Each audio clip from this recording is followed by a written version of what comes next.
listening to Radicast 1980X. I'm Adam Dravian. And I'm Jessica Safron. We're the creators of a webcomic called Satan Ninja 1980X. I write the comic. And I co-write it and do all of the art. Satan Ninja is heavily influenced by our favorite 80s media, especially movies. So when we're not working on our comic, we watch a shitload of stuff from the 80s. And that's what we'll be discussing and reviewing in this podcast. And I'm doing this intro as if we haven't been gone for an entire year. Yeah. We're back. Yeah. Yeah. We don't need to acknowledge that we were gone for a year. We're doing it. Yeah. No, we're back. We're back with our annual episode. We were just so bummed that our Halloween episode last year was not the 13th episode. So we waited a whole year. Holy shit, you're right. Yeah. That is what we did. Yes. That is true. Mm-hmm. Okay, so now... Totally intentional. 2018 Halloween special. Super spooky. We are probably around ghosts. Oh, yeah. So many... No. Sorry. What was that? That was a ghost. See? Ghost. Probably be hearing a lot of that. Cool. And drips. Yeah, we are recording this. So scary. Drips. We are recording this on Devil's Night. Coming to you live from Devil's Night. Which is just on location. Is that a Michigan thing? Just Michigan, Devil's Night? Maybe it's like branched out from Midwest? Michigan. I don't know. But yeah, I think it started in Michigan. I think it was a Detroit thing originally. Well, it's Devil's Night. Yeah, it's Devil's Night, which is Halloween Eve, okay? Mm-hmm. For those of you kids who don't know. All Hallows Eve. Yeah. Every October we try to limit ourselves to just watching horror films. As many as we can. So while we were waiting for Netflix to mail us our horror DVDs by mail, because we still subscribe to Netflix by mail, I know, we're weird, we'd go to YouTube for our horror fix while we were eating our meals and stuff, and for whatever reason I decided, Mortal Kombat is pretty horror. Yeah, oh, definitely. It's probably the most horror of the mainstream fighting games. So we watched a cinematic edit of the Mortal Kombat game cutscenes from the 2011 Mortal Kombat reboot. We watched that basically like it was a movie. Mm-hmm. And but that's not 80s. No, not at all. But whatever, we did it. Super 90s. We did it. Yeah. Although somebody at a convention came up to our booth to look at our comic, our 80s themed comic, and said, "Oh man, I love this. It's so 80s, like Mortal Kombat." So, I don't know. Apparently people think that Mortal Kombat's pretty 80s. Yeah. Yeah. But whatever. Well, yeah, there's some people don't really differentiate between the 80s and the 90s. Oh, that's weird. But I really enjoyed that Mortal Kombat. We're not going to review the Mortal Kombat cinemas from the 2011 Mortal Kombat game, but I'll just say it's stupid and fun. And boobs. Oh, will you at least boobs. rate the boob factor? Yeah, boob factor. I'll give it 5 toasties out of 5. Wait, toasty. Yeah, the boobs. I don't know. I didn't like the boobs. They didn't look very good. So whatever. What is the boob factor? Is it like how much boobin there is, or how good the boobin is? It's both. All right, I'm gonna give it a lower factor. All right. Because I don't know. It's like off the charts boobin though. I loved how Johnny Cage looked identical to Jean-Claude Van Damme. And it so much so that it was weird to hear him speak and not have Jean-Claude Van Damme's voice coming out of him. Uh-huh. So after we watched the cinematic edit of that Mortal Kombat 2011 game, which you can find on YouTube, we started watching the cinematic edit of the next game, Mortal Kombat X. And it didn't have the same... There were no boobs. In it, I mean, no. Maybe there were some boobs, but I don't know. It was a far cry from the boobage. Yeah, it's of the like other one. It took itself too seriously. But yeah, that's not even my problem with it. It's like, like Sub-Zero's just a guy with a beard. And Johnny Cage doesn't look like Jean-Claude Van Damme. He looks more like Hawkeye from the Avengers for some reason. And I don't know. It doesn't have the nostalgic vibes going for me. So we just gave up after like 20 minutes of that. We stopped. Anyway. Let's get to the actual 80s movies that we saw. Wait, what about Resident Evil? That's what we really started with. Oh, shit, yeah, we actually... Rewind, we started with Resident Evil. I gotta talk about how I got a job, you guys. I mean, Yeah, so what have we been up to this past year? Yeah, so... Real quick, because we've got a lot of 80s horror to cover. Well, I just started working as a security guard at the museum, and since it's October and since I had my first day on the force, the night before my first day, we decided to prepare by watching a cinematic edit of Resident Evil 2. Because it's Leon Kennedy's first day as a policeman. Mm-hmm. So, yeah, it's pretty good preparation, I think. We watched a cinematic edit of the original Resident Evil, though, before that. Oh, that's right. Yeah, that was first, because I was reading a bottle of caffeine pills, and it said, stay alert with Jet Alert or something. Yeah. And I was like, stay alert. And I couldn't remember who said that in Resident Evil, but I've seen that intro so many times, those intros. She asked me if it was Wesker, and I said, I think it's Barry, but let's find out. And then... No, actually, I thought it might be Barry, and you thought it might be Wesker. Okay. So, if you don't know what the hell I'm talking about when I say that it was a cinematic edit, there are people who take video games that have a lot of cutscenes in them, and they'll edit together the cutscenes mixed with just enough gameplay to segue between the cutscenes so that you can then watch the game as if it were a movie. And I know that sounds like an extremely nerdy thing to do. No, it's quite convenient, I would say. Because, some games are pretty cinematic. Yeah, so... And I am not good at video games, so that works for me. Yeah, there are games that Jessica needs to experience just because I need her to experience You all need of me my to. pop culture. Fuck you. I loved Resident Evil as a child on my own. Uh-huh. Although... You didn't play it. By on my own, I mean with like a bunch of older kids playing it, and I was exposed to it. Yeah. But you weren't in the picture. I was like 8 when the first Resident Evil came out. That sounds way too scary for an 8-year-old. I know, it seemed scary, but it was so shitty. Like the acting was so shitty that I could tell as an 8-year-old that it was amazing in a shitty way, or shitty in an amazing way, rather. You know, I should specify that we watched a cinematic edit of the original Resident Evil, not the GameCube remake. Yeah, although I think Adam wanted me to see the GameCube remake, but I was against it. Well, no, I didn't care. Since we were just watching a cinematic movie, we might as well watch the cheesy acting. That's what I amazing. love. That's all I care about. Yeah. I love the GameCube remake for its gameplay as a fan of the Resident Evil series. So then from Resident Evil 1, then we watched Resident Evil 2, and we watched Resident Evil 3. First Day on the Force, Resident Evil 2, perfect. And Code Veronica. God, yeah, we'd already gone through Code Veronica, though. I think you played it, and I watched many years ago. We had to continue our Resident Evil journey. Steve is such a good character. He's the best voice. Sorry. I'm sorry, Claire. Yeah, and now we're watching Resident Evil 4. So we started off really 90s with our October horror viewing. Yeah, we mixed up the 80s and the 90s, which is something we generally don't try to do. Yeah, but like we needed to watch some Resident Evil and Mortal Kombat. Yeah, just had a hankering. Mm-hmm. Needed some Goro and some Wesker in my life. So Jessica got a new job as a security guard. We're still going to do the comic. She's going to work on the comic as much as she can. And it's going a little slow at the moment because she is doing training and I'm adjusting. Yeah. And I had a wedding to prepare for. I was in ghost. Anyway, I was in a wedding and I had to do a shitload of art. Yeah, I had to a lot of art that took you a long time. Yeah, and I had to help with wedding things. Yeah. So, thanks a lot, love. Oh, it was a great wedding, too. Great, scary, autumnal wedding. Yeah. So, speaking of scary, autumnal things, we have 10 80s movies to get through. Yeah. It's a pretty good mix of really fucking obscure shit that you've probably never heard of, some of it. Maybe. Unless you're super cool like us. Yeah, probably pretty cool. And then really non-obscure stuff that everybody's seen. But mostly obscure, and it all skews actually entirely the later 80s because we've pretty much exhausted the first half of the decade when it comes to horror. That's right. So we have 10 80s horror films that we watched during the month of October, and since we have 10, the nice round 10 number, we can do a top 10 countdown list. Yeah. Because we know how much the internet loves top 10 countdown lists. Mm-hmm. So here, we present to you the top 10 movies that we watched in October of 2018. Yes. And This was not entirely easy for us to come up with because we don't exactly agree. We mostly agree on our taste in movies. Yeah, we have a couple discrepancies here.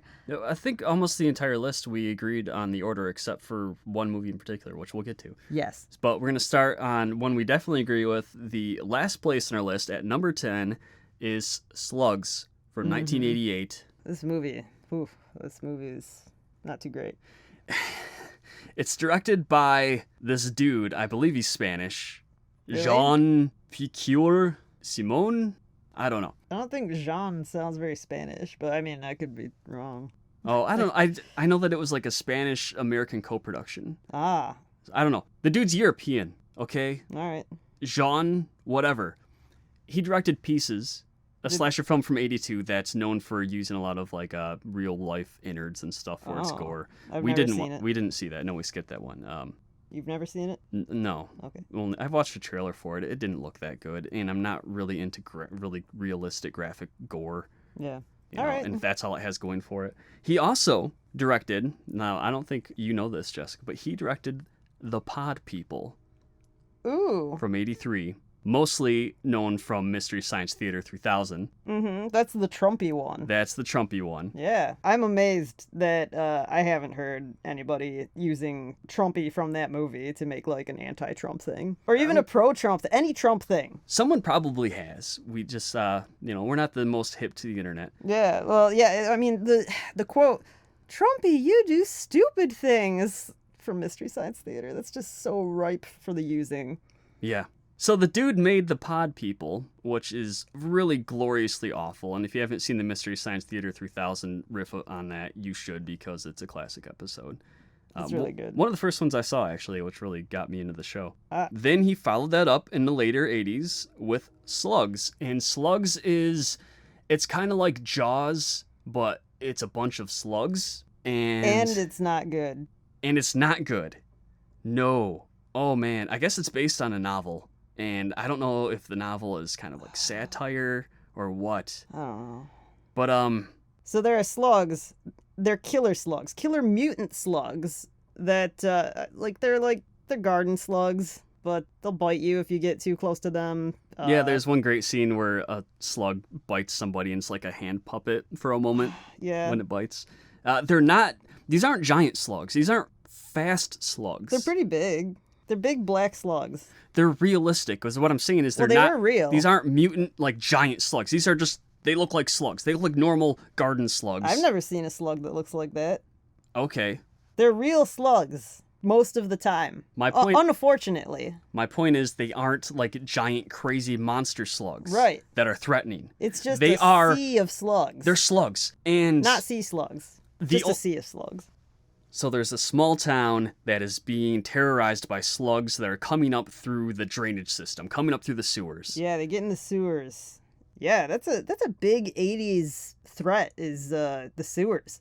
Things from the sewers, which it plays into our comic. That's why we have the Satan Ninjas dwelling in the sewers. Mm-hmm. You have Pennywise in the sewers. You have mutant Ninja Turtles in the sewers. Mutant Gators in the sewers. Chuds in the sewers. The sewers are scary. Yeah. So, yeah, I understand. And in this movie, you have killer slugs in the sewers. And You know, I was going to say slugs, man, least threatening thing. But actually, they are the most threatening thing. The most poisonous creature in the world is a slug. yeah, Yeah. like some crazy African slug. Like some crazy slug. I don't know what kind of slug, but it's the most poisonous. I don't know if it's poisonous or venomous. Probably poisonous. I don't know. But it's super deadly. Yeah. So this movie is real. Yeah. So the slugs, somehow, they just materialize. Like, I guess that's their powers. They just kind of, they invade homes in an instant. Yeah. Jason Voorhees slug. Jason Voorhees style. There's a scene, a very notable scene, where there are two teenagers that are fucking in their parents' bed, which is gross. I'd never wanted to have sex Ew. in my parents' bed. Yeah. I know it's a thing that they do in these movies a lot. Like, oh, the parents Really? are gone. We can have sex in the parents' bed. Like, I didn't notice that. yeah. I don't want to be doing sex action anywhere where parents of mine are doing sex action. I don't know why I'm saying sex action. That's What weird. if their bed's real sexy? No. then even more so. More reason to avoid it. So they go into the bedroom. They're getting naked. They're boning. And then all of a sudden, the floor is just covered in slugs. A sea of non-sea slugs. A sea of non-sea slugs. I don't know how they got in there. I don't know, but they're just there. And then, so the couple's like, oh my God, how do we escape? We're just trapped on the bed. And then the girl falls into the slugs, and she's just they like rolling around naked. Pulled her down. I think it might have said that they paralyzed their victims or something, which would explain how No, I don't think they paralyzed their victims. No, I think they did because, like, I remember still thinking, move a bunch. Well, yeah, because they're not good at being paralyzed. The actors aren't. But, yeah, I think I remember the nerdy science man explaining that, and then I said, oh, that's why they're so dumb and useless and don't get these slugs off of them, which seems like it'd be really easy to do. Like, a guy has a slug in his gardening glove.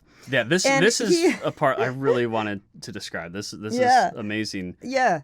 He cannot just take his glove off. He's like, I can't take it off. And it's like killing him by biting his hand. Yeah, he's trying to take off this stupid gardening glove that a slug is inside and is biting his hand. And he's for just some reason, doesn't run for help. Doesn't run for help or anything. He's screaming and yelling for help and trying to take off his glove. It doesn't offer any explanation as to why he can't take off his glove. He's just trying to, and it's not coming off. Yeah, he's really struggling. He's like not paralyzed. So, his decision.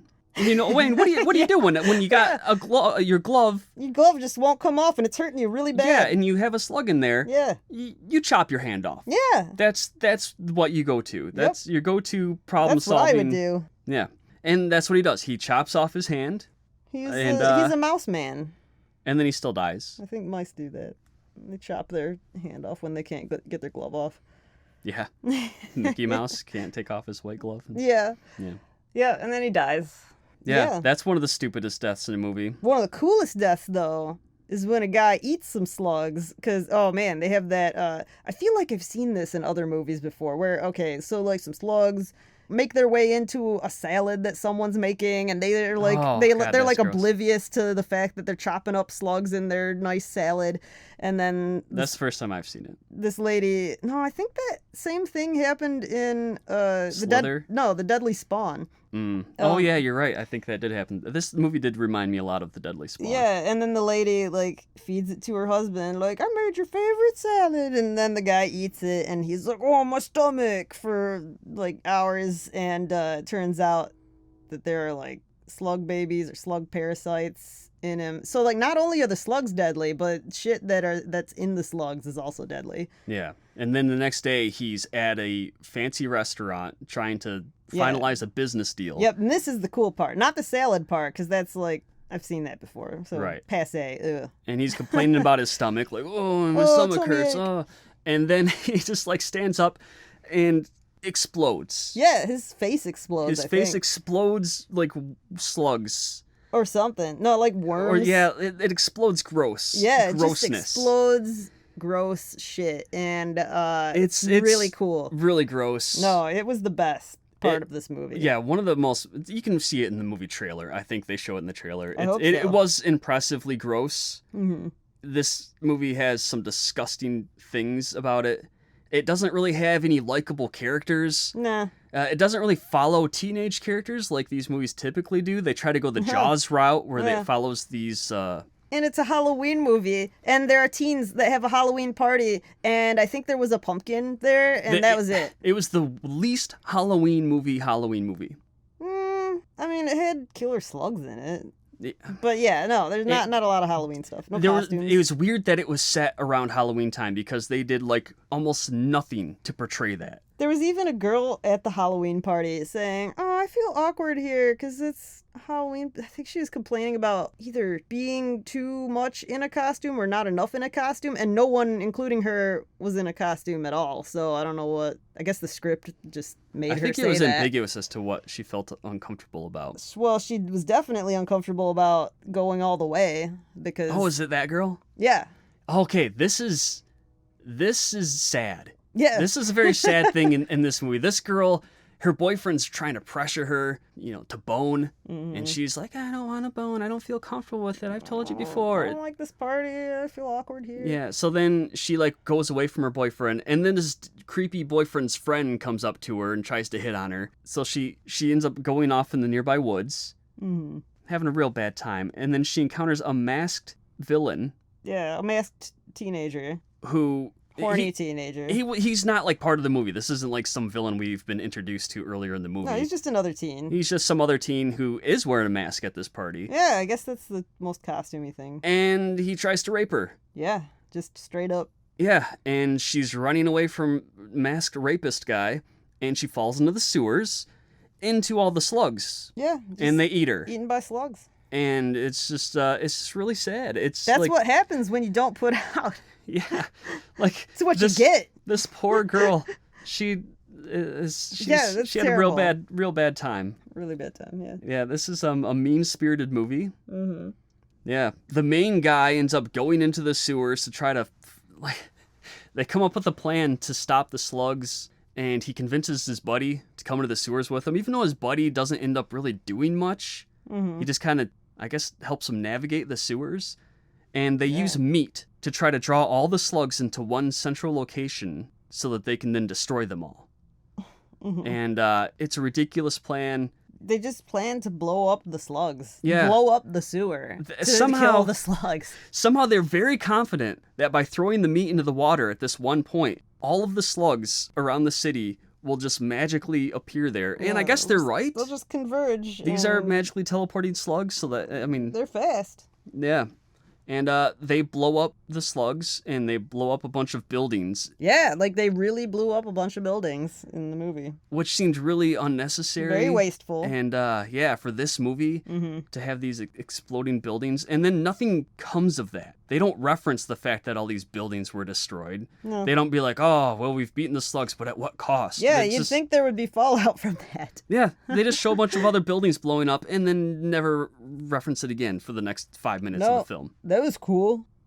They always blew up all those houses. Yeah. Okay, so slugs. And then there's a slug left over, so there'll probably be more.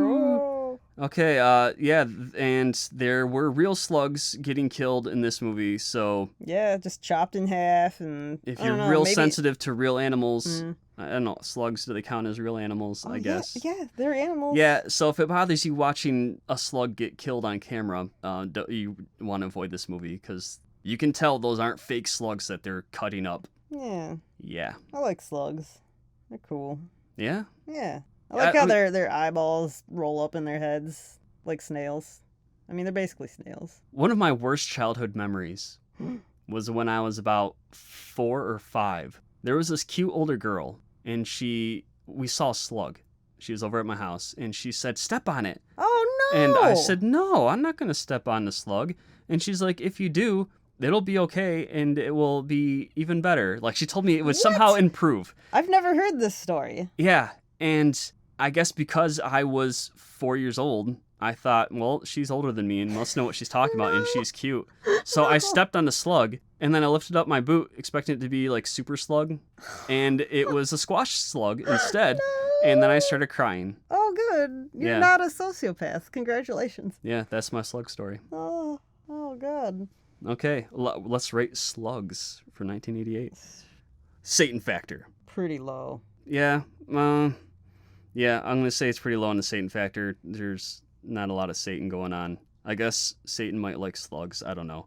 There's a rapist guy in a mask. That's pretty evil. Yeah, that's evil. Pretty satanic. It takes place around Halloween, but you wouldn't know it really unless you're paying close attention. Oh, yeah. This movie, I don't know how many of these movies, probably over half of them, involve... This has nothing to do with Satan. It's just dumb. Involves people calling the police and saying what they shouldn't say, which I hate this. In so many movies, someone calls the police and they're like, there are killer mutant slugs in the sewers and they're taking over the city or whatever. And it's can't you hear what you're saying? Or can't you phrase that in a way that would be helpful and not signal to the police that you're crazy? They are being attacked by killer slugs. They're not really thinking too well. Slugs are don't coming know. out of their drains. Yeah, they could. No, there's not a good excuse. The guy wasn't even like in immediate danger at the time. Yeah. He said it like multiple times throughout the. He had many chances to be like, all right, it's not mutant slug. It's something's up. Something's up. You got 911 or whatever. He runs to the mayor at like toward the end of the movie, and he's like, "Mayor, there are mutant slugs taking over the town and killing people. Killer mutant slugs taking over the town, Mayor. What are you gonna do about it?" And of course, he thinks he's crazy. So, good job. Yeah. So, the Satan factor, I'll give it a 2 penta stars out of 5. 2? Yeah. Not 1? There was no Satan in this. Okay, fine. 1 penta star out of. I'll give it one penta star out of 5. Ninja factor, 1 penta star out of 5. There's nothing. No ninjas going on. Well, wait a minute. I mean, we do rate non-horror movies, so I guess since it had some evil slugs in it, we should probably give it a 2. You're right. Ninja factor, 1 penta star out of 5. Moving on. All right. 80s factor. It's not the most 80s movie. It felt like an early 80s movie, even though it did. came out in the late 80s. Yeah. It really had the feeling of something much earlier. It feels like that's a trend with cheaper. The cheaper the movie, the more not with the times it is. The more out of touch it is with the current times. Sure, yeah. I mean, I guess cheaper films tend to not come from Hollywood. Mm-hmm. And, Yeah, and I think TV is the same way. Like, some of the channels that really struggle really feel like they're at least 1, maybe 2 decades behind the times. Yeah. Especially if it's children's or religious programming.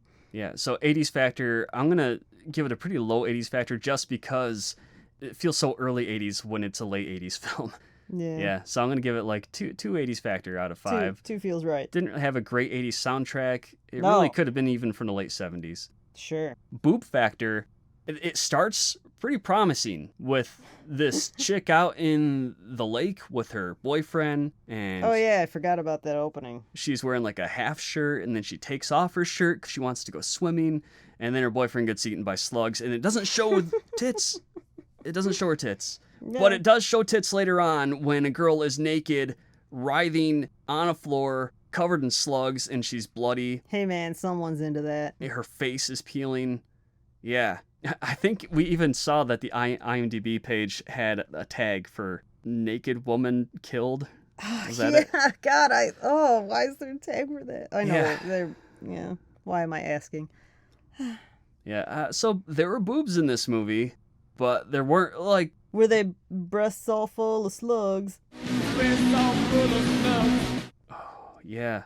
Yeah. Oh, yeah. Yeah. Yeah. Oh, Misfits. Yeah, Glenn Danzig would be happy. Yeah. I guess. I don't know.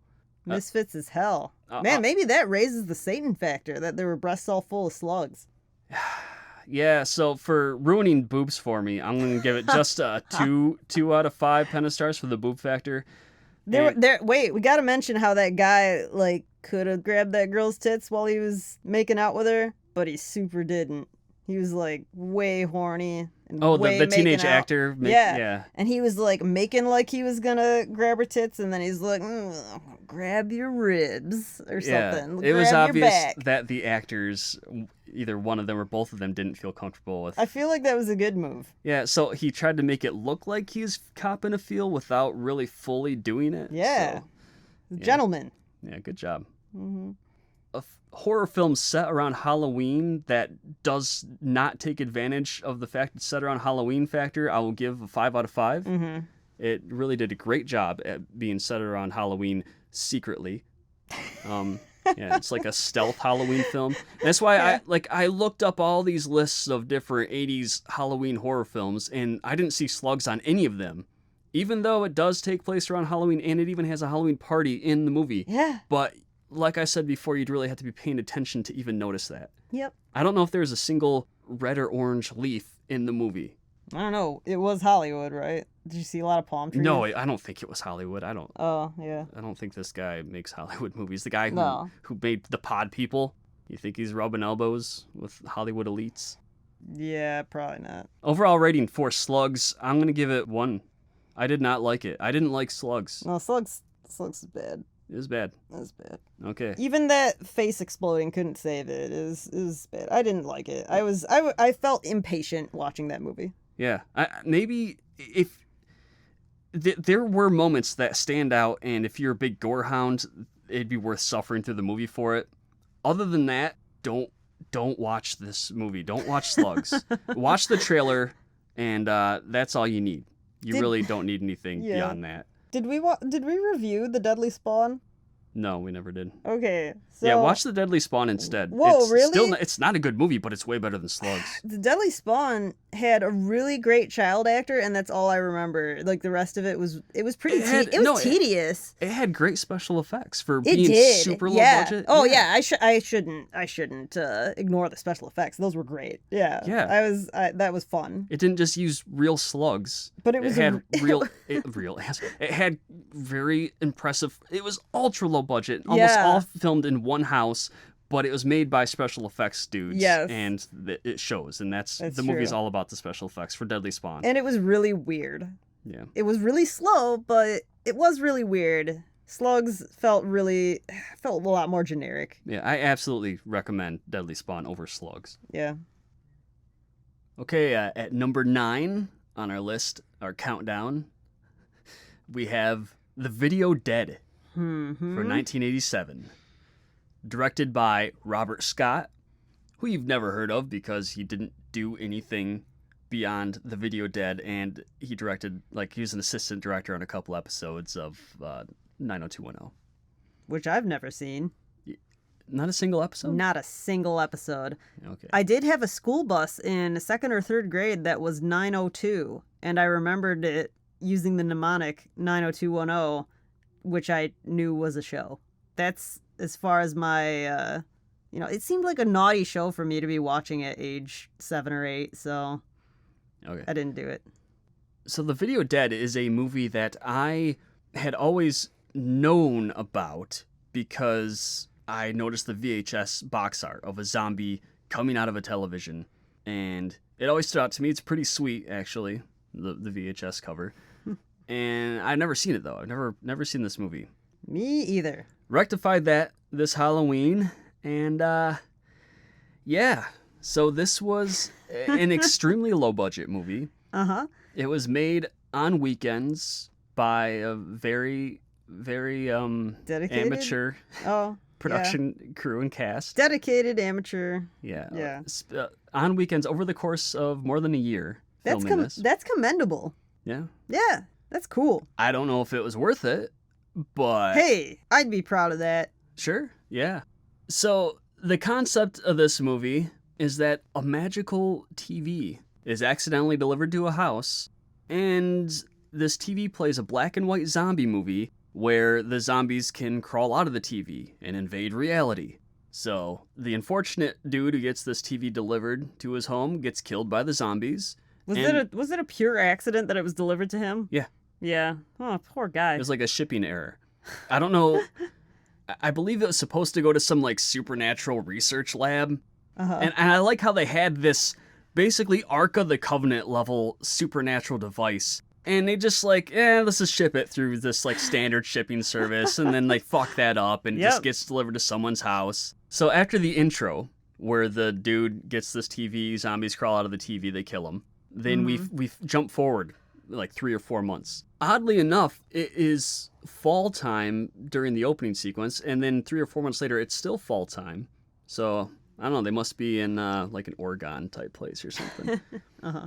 And now the new family has moved into this house with the supernatural TV sitting in its attic. And we're introduced to a extremely pasty teenage brother and sister duo who are living in this house. Their parents are just out of the picture. They're like gone and on some trip or something. I don't know. So it's just this teenage girl and her brother they're alone. And the sequence where it introduces her brother, it's done in like a first-person cam, God. and he's walking home, and it shows his feet like shuffling, all like foot turned sideways, dragging across the grass, and it's really obvious that it's not gonna be a zombie. Yeah. Like, oh, they want you to think it is, but yeah, it's going overboard with foreshadowing that it's a zombie. And if you've seen any movie ever, you know that this is a fake out scare. Mm-hmm. But they go so overboard that it makes no sense if you know that it's the brother and you watch the sequence. Like, no explanation is given for why he's walking like that, like dragging his foot. His sister's not seeing him do this. He's not well. He's just walking home from the woods. Is he carrying something? No. Oh. No, he's No, not. isn't he? I don't know. Yeah. So he not only does he walk home like a zombie for no reason, no explanation given, he walks past this sign that's in the front yard and just like pushes it over, just like knocks it down like a zombie would. Like, he's a dick. You know, it shows later that he's a pothead. Maybe he's stoned. Oh yeah, drugs are bad. Drugs are bad, especially in the 80s. Oh yeah.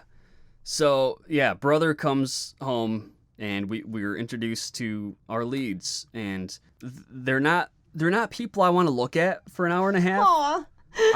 I don't want to be mean. Oh, you're being a little mean. But for this type of movie that has these teenage leads, it's kind of an unwritten rule that they need to be beyond a certain threshold of attractiveness. You know? Because that's like... Yeah, I mean... Okay, yes. if you're making a horror movie, a really low-budget horror movie, if you can't get good-looking teens, you have one or two options. You better get good actors, and then, okay, if they're not great-looking, whatever, at least they're good actors. Or you get hot teens who suck at acting, and it doesn't matter because you're making a shitty movie. But what's the pool that they have to pull from? Do they have a lot of choices? Anywhere you go, you're gonna find attractive people. And really, they shot this on like real cameras. Yeah. You know, this was on film. I'm trying to disagree with you, but they do so many extreme close-ups. Yeah. Okay. These people. I'm inclined to agree with you. These people probably wouldn't look that bad, but they have the worst lighting. It's like the terrible. lighting guy is. Yeah. He hates them. Yeah. They did something that really pissed him off, and he's going out of his way to light them in the least flattering way he possibly can. That lighting guy's such a dick. I assume they didn't have any makeup on set. Maybe all the makeup just went toward the zombies. Oh, Because yeah. the zombies actually were, for the budget, they were impressive. Yeah. There's only 5 of them in the whole movie, 5 or 6. Mm-hmm. And so they went all out with these zombies. Yeah. But they don't like the way that they look. No, yeah, we'll get there. Mm-hmm.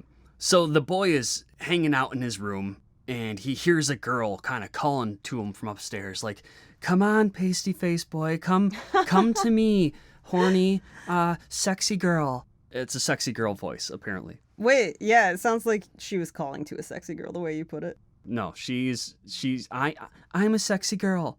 She says that. Was he smoking pot at this point? Probably. Okay. So he goes up to the attic and he sees a TV and he's like, "Oh, sweet, a TV," and brings it to his room. Yeah, and then he starts smoking pot because he's like, "All right, I got TV now. Time to indulge." He didn't go up in the attic and be like, "Hey, there's nobody up here. That's weird." Instead, he's like, "Oh, TV. I'll forget all about whatever this girl was that was summoning me." Maybe I heard a voice on this TV. Yeah. So he's watching the TV, and of course it only plays black and white zombie movie. But he's so stoned that he's really cool with it.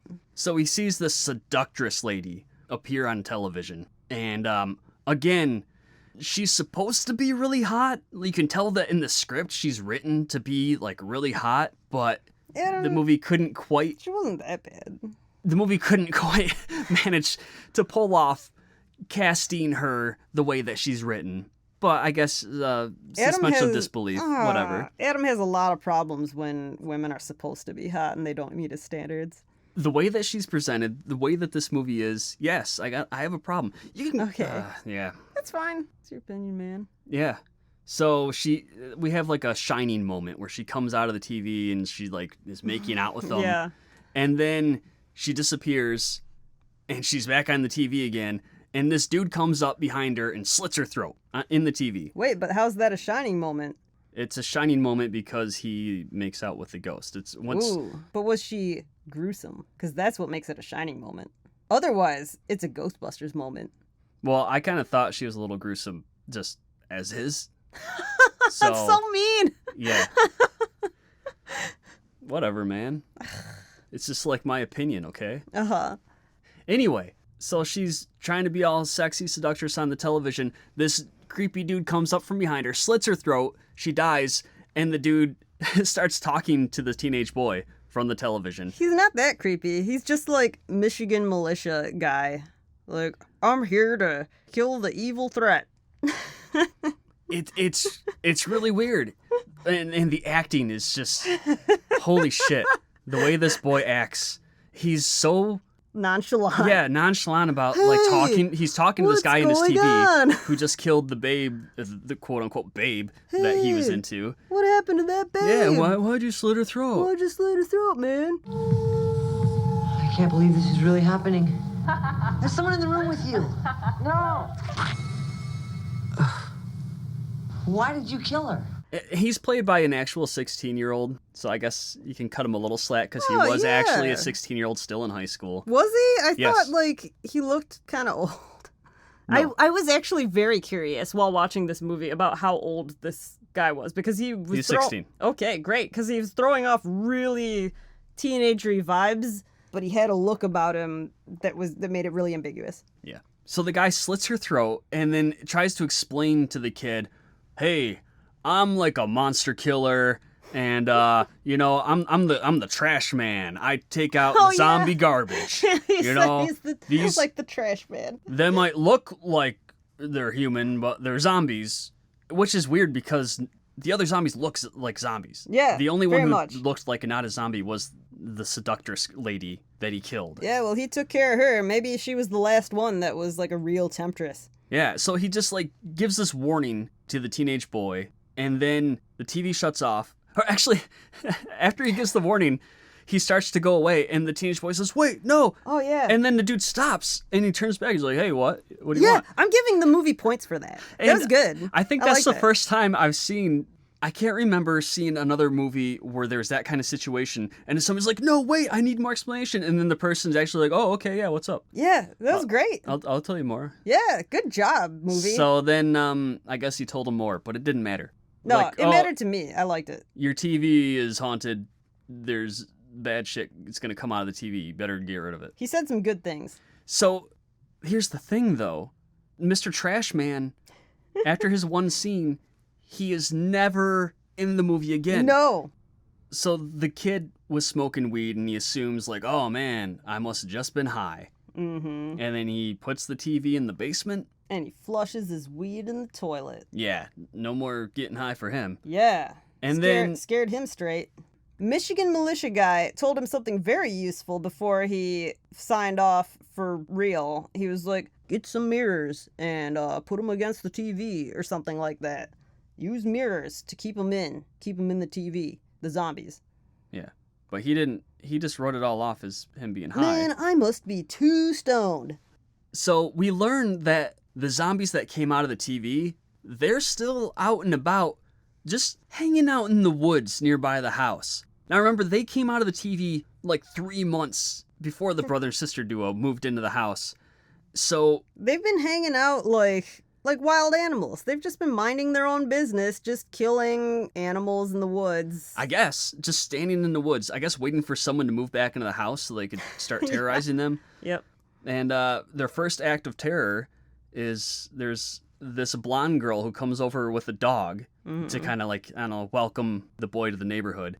She brings this little dog into. She's like, "Oh, can I bring my dog into your new house that you just moved into, stoner boy?" And he's like, "Sure, you're cute." Except, I mean, he doesn't say she's cute, but you know that's what he's thinking. So she goes into his house, and then she's like, "Can I unhook my dog from its leash? That's okay, right?" "Yeah, sure." Of course, like nothing's gonna happen. I don't know, like why would she even why would she do that? But then of course the dog escapes. Yeah, the dog runs out in the woods directly into the mouth of a zombie that chomps on it and kills it. Mm-hmm. And then they go and they find the dog dead in the woods, and she's like, "Oh man, Dang I was it." dog sitting, and they're gonna be so mad." And very important, the dog's name was Chocolate. I like that name. Yeah, Chocolate. So you get to hear him say chocolate a bunch of times. yeah, and it just confused the zombie, and that's why he wanted to eat the dog. Yep. Of course. Uh-huh. That they didn't make that reference in the movie. I'm making that joke now. That's my joke. It's a really good joke. Yeah. Mm, The movie should have made that joke, but they didn't. good one. I mean, would you say it was a horror comedy? No. It didn't really take itself that It seriously. was like yeah, it was like on the edge. Yeah, it wasn't like Evil Dead, No. But I think they had a little bit of self-awareness. Well, wait. Not like Evil Dead 2. Yeah, sorry. It wasn't like Evil Dead 2. Maybe it was like Evil Dead. So then the brother-sister duo get visited by a Texan who somehow tracked them down. I don't know how. Texan powers. Yeah, but he said, I've driven up from Texas and you got my TV that I used to have and it killed my wife. And now I want to help you kill the zombies who come out of the TV. And he's like, I'm going to stay the night here because the zombies are terrorizing and we're going to kill them. We're going to take care of this problem. So the chick with the dog that the boy Chocolate! liked. Yeah. That girl. Her parents get killed by the zombies. Oh, actually, not her parents. No, not her parents. They make a very strong point about how it's not her parents. Yeah, she One calls parent- up the boy and she's like, oh, hi, I really appreciate you helping me find the dog's body. By the way, my dad is sleeping with the maid. Isn't that weird? Whatever. Yeah. Like, makes a big deal about it. And It's very random. I mean, I guess it's a big deal, but she just met this guy. I don't know. But there's no point to that in the movie. Like, there's not like some scene where the mother comes home and discovers that her husband is cheating on her with the housemaid. There was no reason that the movie couldn't have just had that lady be the mom. Yeah. There's It's just it's 50% less tragic, I guess. when she gets killed. Yeah. Yeah. Mm-hmm. So the zombies just walk kind of casually throughout the neighborhood, entering homes, and they kill random people. Yeah. But if they encounter a mirror, then uh-oh. Those zombies are in trouble. Yeah, they don't like seeing that no. they're dead. They don't like seeing They themselves. hate it. They hate mirrors. Yeah. So now, Texan guy who came up to help with the zombie issue and the teenage boy decide to go zombie hunting because they kidnapped the girl that the boy wants to bone, the blonde chick with the dog. She gets carried off by the zombies. Yep. So they go zombie hunting the next day. And their relationship reminds me a lot of Rousdower and the teenage boy in the movie The Final Sacrifice, which is another Mystery Science Theater 3000 classic. You know, he's just kind of like this dumpy Texas dude. And, man, they go zombie hunting together. For a long time. And oh, God. There's so much stupidity. It's pretty bad. In this. They encounter a zombie and they take him out with a bow and arrow, and then they saw him in half with a chainsaw. And the kid's really excited to chainsaw Oh, him he's so pumped. big Yeah. fan of Texas Chainsaw Massacre. Uh-huh. And Yeah, like that is what he says. I'm such a big fan of Texas Chainsaw Massacre. I've seen it so many times. I'm so excited for this. yeah, and it's wacky fun. They chainsaw the zombie in half. They continue. They go to like a, I don't know what you call it. I'm not a hunting type, but it's like a deer blind, I think, like a shack in the woods where hunters hang out to hunt deer and turkey in. They go to one of those. The cowboy discovers that the blonde chick is just dead in there. She's just devoured. Just dead. He doesn't tell the boy this. No. He's like, yeah, boy, I'm going to suspend you from this tree so you can be bait for the zombies. But don't worry, I have these magic bells that will ring when the zombies get near. I neglected to say this earlier, but yeah, bells ring when zombies are around. So yeah, well, we're going to use that. You're going to be the bait. And then, yeah, that's what we do. And then they do that. Boy suspended from the trees, and the dude is in the deer blind, whatever that's called. Deer shack, Yeah. hunter shack. And immediately goes to sleep. And mind you, her corpse is still in there. He's just napping by this teenage girl's mutilated body. Yep. Yeah, I guess the dude's just been through some shit, and he, doesn't faze him. So then the zombies come. And the dude is the heaviest sleeper in the world because the boy's like fighting these zombies and screaming for help. Yep. And the dude who's really close just sleeps through it for a while. He's from Texas. Yeah, they sleep big in Texas. Yeah, big sleepers. Yeah, then the dude finally wakes up and he starts bowing and arrowing all these zombies. And until there's just one zombie, the bride zombie. For whatever reason, they decide to just let her go. And the Texan says, we'll have to hunt her down later. It doesn't make any sense why they don't just kill her then and there. She got too far away. Does he want the sport of it? I don't know. Like he wants to kind of have the most dangerous game? He feels live bad that? because she's a lady. I don't know. Yeah, there's no reason given, but he cuts the boy down, and then they go hunt this bride zombie. And they do a really shitty job at it because she ends up stealing this chainsaw away from them and going after them and ends up killing the boy at the same time that the boy cuts her head off, which was surprising to see the boy who kind of seemed like the lead in the movie. Yeah. Yeah. Just dead. Yeah, just killed. Texan guy died, right? I think he died first. Yeah, probably.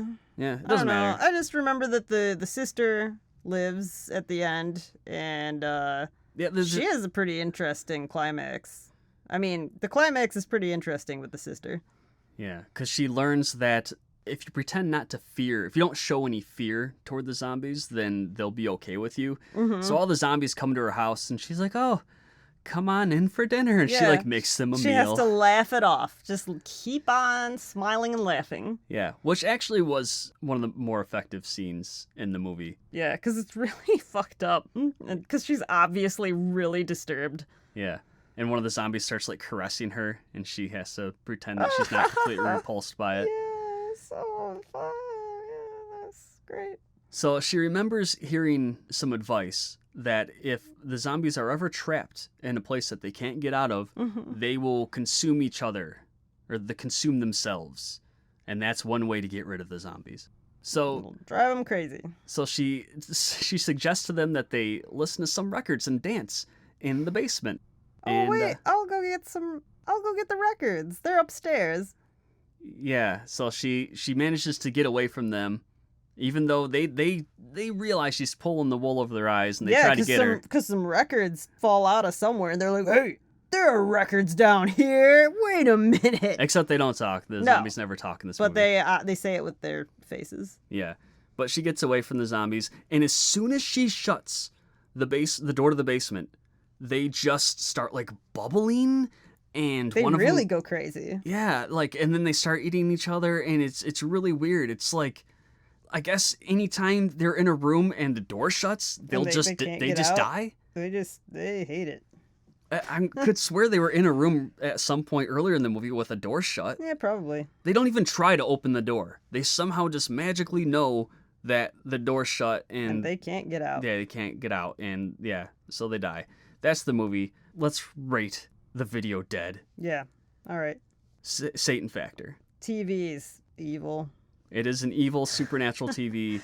Yeah, Zombies are evil. Zombies are evil. Yeah, they never really address anything strictly satanic. I'll give it 2 pentastars out of 5 for Satan. Sure. Yeah. Yeah. It sounds right. Ninja factor. No. Yeah. No ninjas. Yeah. 0. I don't know. Some of the zombies, No. they're like creeping around the woods and they're hard to notice. No.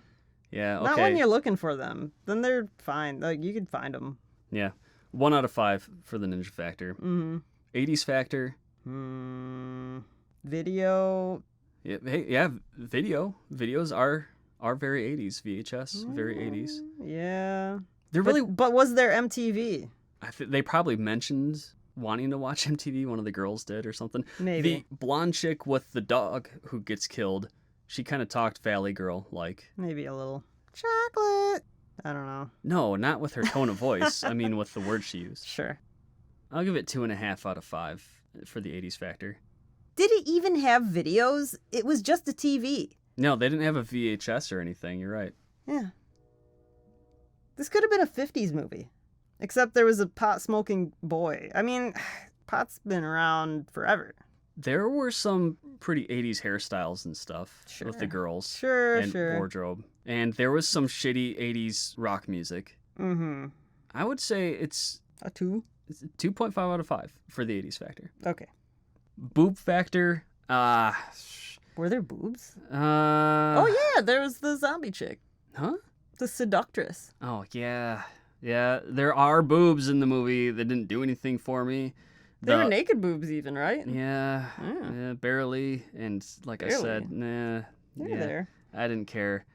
Okay. And I guess the blonde chick with the dog had boobs, but doesn't show anything, and wasn't. I guess a 2 out of 5, just because it did have a naked lady, had tits in it. 2 boobs out of 5. Yeah.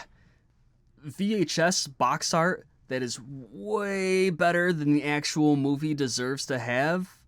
That factor, I'm going to give 5 out of 5. It looks like they spent more on the box art than they did on the entirety of the rest of the movie. Yeah, I bet. Which isn't a bad tactic because No, that's fine. you can make this cheap-ass, shitty movie, but then you just gotta pay a badass artist to paint you a sweet cover, and then people will rent it, and then you can make money. I'm all about that as an artist, Yeah. as an illustrator. Yeah. So overall, the video dead, I'd give it 2 out of 5. Yeah, I agree. Okay. Then moving on to number 8 on our list. This is weird. This, we were almost tricked into watching this movie. Yeah, that's what I felt in the first, 5 minutes of this movie. I said to Adam, I don't think this is a Halloween movie. It has witches in the title, but I don't think it's like a real witchy movie. Yeah, it's The Witches of Eastwick from 1987. And, it's not really much of a Halloween horror movie. I was expecting something more like Hocus Pocus, but from the 80s. Well, it has 3 women in it with different colored hair. And they're witches. Yeah. Yeah, we have a black hair, played by Cher. Black hair Cher. We have a redhead, played by Susan Sarandon. Mm-hmm. And we have Michelle Pfeiffer as the blonde. There are 3 women in a New England town who, if all 3 of them want something and kind of vocalize this desire at the same time, then it seems to come true. At least once. A couple times. Okay. They want things. Yeah. And they want a man. They want a man. They want a man who's handsome but not really. And did they say that? Yeah, they made a point of that, like handsome but not really too handsome. What? Really? I thought they were just talking about his dick. Like, one of them was No, like, they I want a big dick. And one was like, I like him small. And another one was like, I like him just right. They're like Goldilocks. Yeah, that's absolutely not what I'm referencing. Wait, are at they all. the 3 bears? Yeah, I don't know. I think they're bears. Okay. Bear witches. No, they talk multiple times about him being not really handsome, kind of. Well, that's weird. Not handsome, really, but charming. Anyway, Okay. so they summon this dark stranger who's Satan. He's Yeah. Satan, and he's Jack Nicholson. And he's Jack Nicholson. And he comes to town. He's a mega rich guy. Yeah. And he's Jack Nicholson just chewing up the scenery Mm-hmm. for the movie. That's the movie. The movie is Jack Nicholson doing his Jack Nicholson-y best to just be Jack Nicholson. Jack Nicholson all over the place. Yeah, he just jacks off all over himself in this movie. He really does. Yeah, basically. Yeah. With his words. So it's a quirky movie. It's That really revels in its quirkiness. Like, I'm Yeah. a quirky movie and you're gonna love me. Yeah, It's kind of like the Jack Nicholson character in the movie. Yeah. The whole movie is like that. yeah, he's like this charming guy that has mysterious powers, and he's Satan, and Is he Satan or is he a demon? he's some kind of devil-like entity. Yeah. And they all 3 of the ladies have relations with them, and they have this troubled relationship with them where they like boning him, but he's kind of evil and causing bad stuff to happen around town. Mhm. And the movie is just kind of all over the place. Yeah. Like, kind of wants to be a drama and kind of wants to be really wacky comedy or a little bit of horror. Yeah, it kind of touches on the fact that, people accused of witchcraft in the past were just women that people wanted to persecute or whatever. But this movie is like showing, no, that was warranted. Women are weak. They're weak in the face of sexy evil, which I guess Jack Nicholson is trying to embody. So, guess everything was correct in the past when they persecuted witches. Just these weak women that were committing super evil acts. I don't know what the political message I don't was know. supposed to be. It seemed like it was kind of supposed to be a bit of a feminist type, like talking about middle-aged single women and how they have a libido still and, they have a life beyond their, after divorce or whatever. But I don't know. I don't know what the movie is trying to say. I guess we just don't get it. Yeah. It was based on a 1984 novel by John Updike, which I've never read. I don't know how true it is to the novel. Me either. I just know that it it wasn't a movie for me. Yeah, me either. I don't know. It was very quirky. Yeah. Really quirky. I like Jack Nicholson. Sure, yeah. The performances were good. It just it was weird. There was projectile vomiting. Mm-hmm. Yeah. Not that we don't like weird. We both love weird, but it was just, I don't know, didn't tickle either of us in any profound way. No. Had some interesting scenes, but overall, Sure. it wasn't really something It didn't hit the spot. Right. Oh, and it was directed by George Miller. Yeah, that's interesting. That was like his first Hollywood movie. Really? Yeah. Oh. I mean, he was coming off of Thunderdome, and then he did Witches of Eastwick. Huh, And- that's weird. Yeah. I guess it's not the weirdest movie he's done. No, Or is it? I don't know. It was definitely a very strange movie. He yeah. did that Penguin one. I've never seen it. Yeah, Happy Feet. Never seen it either. Maybe it's good. I don't know. Not like Thunderdome. No, I don't know. Let's rate it. Satan Factor. It's very satanic. Yeah, I guess Yeah. 5 out of 5. That basically has I guess Jack Nicholson so. playing Satan in it. So Basically. Or a devil. Whatever. He was some kind of Satan. Ninja Factor. Nope. 0 out of 5. Yeah. 80s Factor. Actually, this movie felt like a movie from the 90s. It really did. Yeah. Yeah. It felt like something like Death Becomes Her, Mm-hmm. or there just lots of different quirky 90s comedy dramas. Dramedies. Yes. I'd rate it low on the 80s Factor, maybe 1 out of 5. I agree. It did not feel very 80s at all. I agree. And overall, I guess I would give it 2 out of 5. It was okay. Yeah. It Yeah, had it was all right. interesting scenes, Sure. but yeah, this didn't really do it for me. Yeah. It was also unnecessarily long. Yeah. There's a scene I where did not like the length. there's a scene where the girls are playing tennis and they're using their magic to make the tennis ball like go all wacky, and it seemed like it lasted forever. Yeah. Forever. They're so they're so enthralled by this. I mean, yeah, it would be enthralling if it were happening in real life. Sure, I understand that. Yeah, but I don't need to see it in real time. No. For them playing the whole tennis game. It felt like that to me because I Yeah. was extremely sleep deprived as I was watching this and I struggling to think stay awake. we both were. Well, you're always sleep deprived or struggling to stay awake through movies. I At the typically am not. moment, recently I am. Yeah. Coming in at number 7, Uh-huh. Black Roses. Yep, Black Roses. I was told of this movie many, many years ago, and I finally saw it. I had seen it a long time ago with my friends. We rented it, and when the movie starts, it starts with this concert, and there are demons on stage. They're playing hair metal, and my friends and I were like, holy shit, this movie rules. Yeah, they're monsters playing hair metal. Yeah, and everybody's just into them. Like all the teenagers in the crowd, yeah, you know. Mm-hmm. Yeah, the masks, they're great. Maybe they think they're just at like a Guar show, you know? They assume that they're just in masks. I don't know. Mm-hmm. The movie doesn't explain if the teenagers know that they're demons or whatever, but they're rocking out, you know, it's Yeah. heavy metal, it's evil. Yeah, they're masks that, like, you know, the jaw moves along with the person's jaw. They're not supposed to be masks in the movie. No. In the movie, they're just demons. Mm-hmm. Yeah, they're just rocking out to some, you know, C-grade hair metal. Yep, exactly. And then it's downhill from there. Yeah. This was a film directed by the same dude who did Rock and Roll Nightmare the year previous. Which is worse than this movie. It's worse and it's better. Is it? Like the climax. It has John Michael Thor in it. I guess that makes it John better. Michael Thor, who turns out to be an angel, fighting against demons. That's awesome. Yeah. It's also really bad. Oh, it's so bad. So I guess production-wise, budget-wise, this is a step up, but it doesn't add John Michael Thor. Right. Man, Rock and Roll Nightmare, like the first part of the movie, maybe the whole movie, is so tedious and long and just, so tedious to watch. I didn't think it was as bad as you did. I remember it being really tedious. Yeah, you were probably just exhausted like you always are when we're watching movies. Nowadays. Yeah, so I guess this director has a big heart-on for mixing heavy metal and horror, and I love that formula. I love that combination. I think heavy metal and horror go really well together, or they should. Yeah.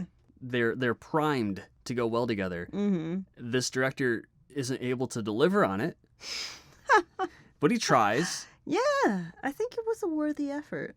So After the opening where the demon conscious going on, the police come and interrupt it, like shut it down. And then They try to. Well, it cuts away. We don't know what happens. But then we go to a small Midwest town. I assume it's the Midwest. It's always the Midwest. And a couple Lamborghinis pull up, and then out steps the band members of the Black Roses, and they start putting up flyers all over this small town because they're going to play. Not only are they going to play at this town, they're going to play 5 nights in a row. Mm-hmm. Why a band would go to a town in the middle of nowhere and book 5 concerts in a row, I have no idea. Oh, I don't. It's so obvious. They're trying to take over the town and brainwash the kids. It makes me wonder if the chick who wrote the script has any idea about how bands work. No, she knows. They just present it like She it's a knows normal. they're trying to brainwash the kids. That's No. how bands work. They present it like it's a normal thing for bands to just like play subsequent nights in Do the they? same location. It's weird. I don't know. The kids think it's normal because they're like in this shitty town that doesn't have concerts ever. Yeah, so the kids are all, I guess they're big fans of Black Roses. They think it's the greatest band. It's hard to gauge watching the movie how popular of a band this is. It's really popular in this town. Yeah, it's at least really popular in the town. We learned from the teens in the movie that they've never played live before, even though we did see them play live at the beginning. I guess that's their only concert. It was in some other small town that no one's ever heard of. So I guess aside from the opening, they have never played live. So I don't know how popular this band's supposed to be. If it's like, if they're supposed to be like the biggest metal band ever. If so, you'd think people would be coming from all around to come see their 5 sequential shows in this small town. I don't know. It's weird. They're big enough for all the teens in this town to be obsessive fans where it's like their favorite thing. They've never heard metal before. They're entranced. Yeah. And the parents are like, holy shit, we have never had a metal show in this town, and it's going to turn our kids evil. And they want to oppose this. They want to stop the band from playing all 5 of their shows in this town. And so the band put flyers up everywhere. It's all just a picture of the lead singer's face. The lead singer, Damien. Yeah. And he is such a dopey looking dude. Yeah. You just said it. I don't know if dopey's right. No, it's not. He's I very... wouldn't say dopey. No, but there's something not right. He's a very about his look. unthreatening looking guy. He's a guy who would like... He's a guy in a wig. He's just a guy in a wig. He's just like... If you had a single mother and you're a kid and she starts dating this guy, you'd actually think, hey, he seems like a friendly guy. He's like Bob Saget. Yeah. It's like Bob Saget being cast in the movie where he's supposed to be like Danzig or Ozzy or you know, whatever. It doesn't work. I don't know why they cast that guy. Oh, we do to play know that though role. because we saw the auditions. Because that's a special feature on the DVD. Yeah, they showed the audition tapes and I guess they had They were 5 all dudes worse. audition. There was one dude who was really buff, and maybe they should have cast him. And like not worry about how well he acted because Yeah, that didn't matter. this isn't a movie that needed good acting. No. It had a silly premise. Mm-hmm. However, the lead of the movie is this teacher who cares about his students. He's an English teacher, and he actually was a good actor. I thought that they cast a decent actor for that role. Sure, he was fine. He didn't need to be, Mustache teacher. but yeah, he was. Could have been played by Mustache Man from The Fog and Halloween 3. What's his name? I'm blanking on it. So the parents are opposed to having a metal band play a show in their town. Not just a show, but 5 shows, 5 nights in a row. Yeah, in their that's town, weird. because it's going to warp the youth. And it will. So the band starts playing their first show, and all the parents are in attendance, or all like the worrywart parents are like in the back watching. And the band comes out, and they're like really lame looking, and they just kind of play this ballad. And they're like, you know, this seems like harmless fun. I guess we shouldn't be worried. The kids seem to be having a good time. Let's go. Yeah. And so conveniently, all of the adults decide to leave at the same time.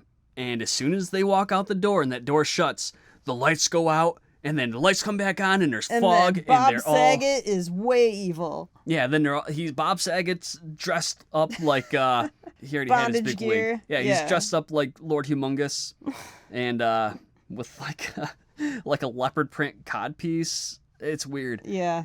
And and then they start like going into real heavy metal. And by real heavy metal, I mean like, really lame hair metal. Yeah. Yeah. They talk about rebelling or something, maybe. That's pretty heavy. Yeah. Yeah. And then, of course, the teens are just all going wild for it. Yeah, so this is Black Roses. The teens become evil. They get their minds controlled by the band, and they just... like every parent's worst nightmare of what's going to happen when your kid goes to a heavy metal concert. Exactly. The kids, they start failing at school. They're not paying attention. Yep. They don't care about poetry. They just care about lyrics, man. Yeah, they... Early on, there's this scene with this troubled young man. He has a big crush on this girl, but she has a crush on the teacher. The hip English teacher. Mustache man. Yeah, hip English mustache teacher. And so he's kind of like asks her on a date, and they're on a date, and he's being upset that she seems into the teacher. And he's like, you know what? I'm gonna get crazy, man. I'm just gonna let loose. No one's gonna control me. And he goes, I'm gonna paint the town red. Yes. Like, really? I'm gonna paint it. And he literally he steals a can of red paint. Yeah, he like jumps a fence, and then he comes back with a previously opened can of red paint. He sets it down in the street. He opens it up. And then they hear someone coming, and it's the teacher. And they're like, oh, shit, seize it, it's the cops. Yeah, and he opened it with, like, a jackknife or whatever. Swiss Army knife. And then he runs away, but he leaves the his teacher, knife. the teacher sees it, grabs his knife. And then the next day, the girl confronts him. She's like, he knows. And he's like, oh, no. And she's like, don't worry, he's not going to tell the cops. And I'm wondering, like, tell the cops what? Yeah. That you opened a can of paint and left it in the road? Because that's all he did. Yeah, but the teacher, he had the guy's Swiss Army knife and was, like, playing with it in class, like, yeah, I know that you left this knife, and this only makes sense to you and I. And the other kids are like, what does this have to do with our lesson? Rightfully so, because that's really weird. And he's like, oh, more than you know. So then the kids, because they're going to Black Roses concerts every night, they are getting super evil. One of them goes to his kindly father and is like, I love you, Dad. Boom! And he shoots him in the head. Yeah, that's the kid that was going to paint the town red. Now he's going to paint his dad. Dead. Dead. Yeah. They get sexy with the adults and they murder the adults. One of the teen dudes gets to have sex with the female member of the band. Nothing is really comes to that, or it's like it's weird. There's a lot of parental murder. Yeah, there's a lot of murdering of parents. Yeah, dude runs over his mom. Yeah, because she doesn't understand. This movie is really for the parents. So the teacher, he knows something's up with these kids, and it turns out, oh my god, the parent-teacher groups are right. Metal is evil. Yeah. This band is actually, they're demons, and they're turning our kids into demons. They're the evilest. And it shows during one of the later concerts that some of the kids in the attendance are just becoming like Eddies from Iron Maiden. Yeah, Iron Maiden Eddie. Like, so, were they getting turned into demons? Were they being killed? It doesn't make it very clear. Dehydrated corpse mummy thing. With big wide open eyeballs and screaming mouths. Yeah. I guess it's just like the music's just that evil, just that strong in the evil. It just dehydrates it sucks all the good juices out of you. Sucks all the juices out of you. You just come that hard. Yeah. Yeah.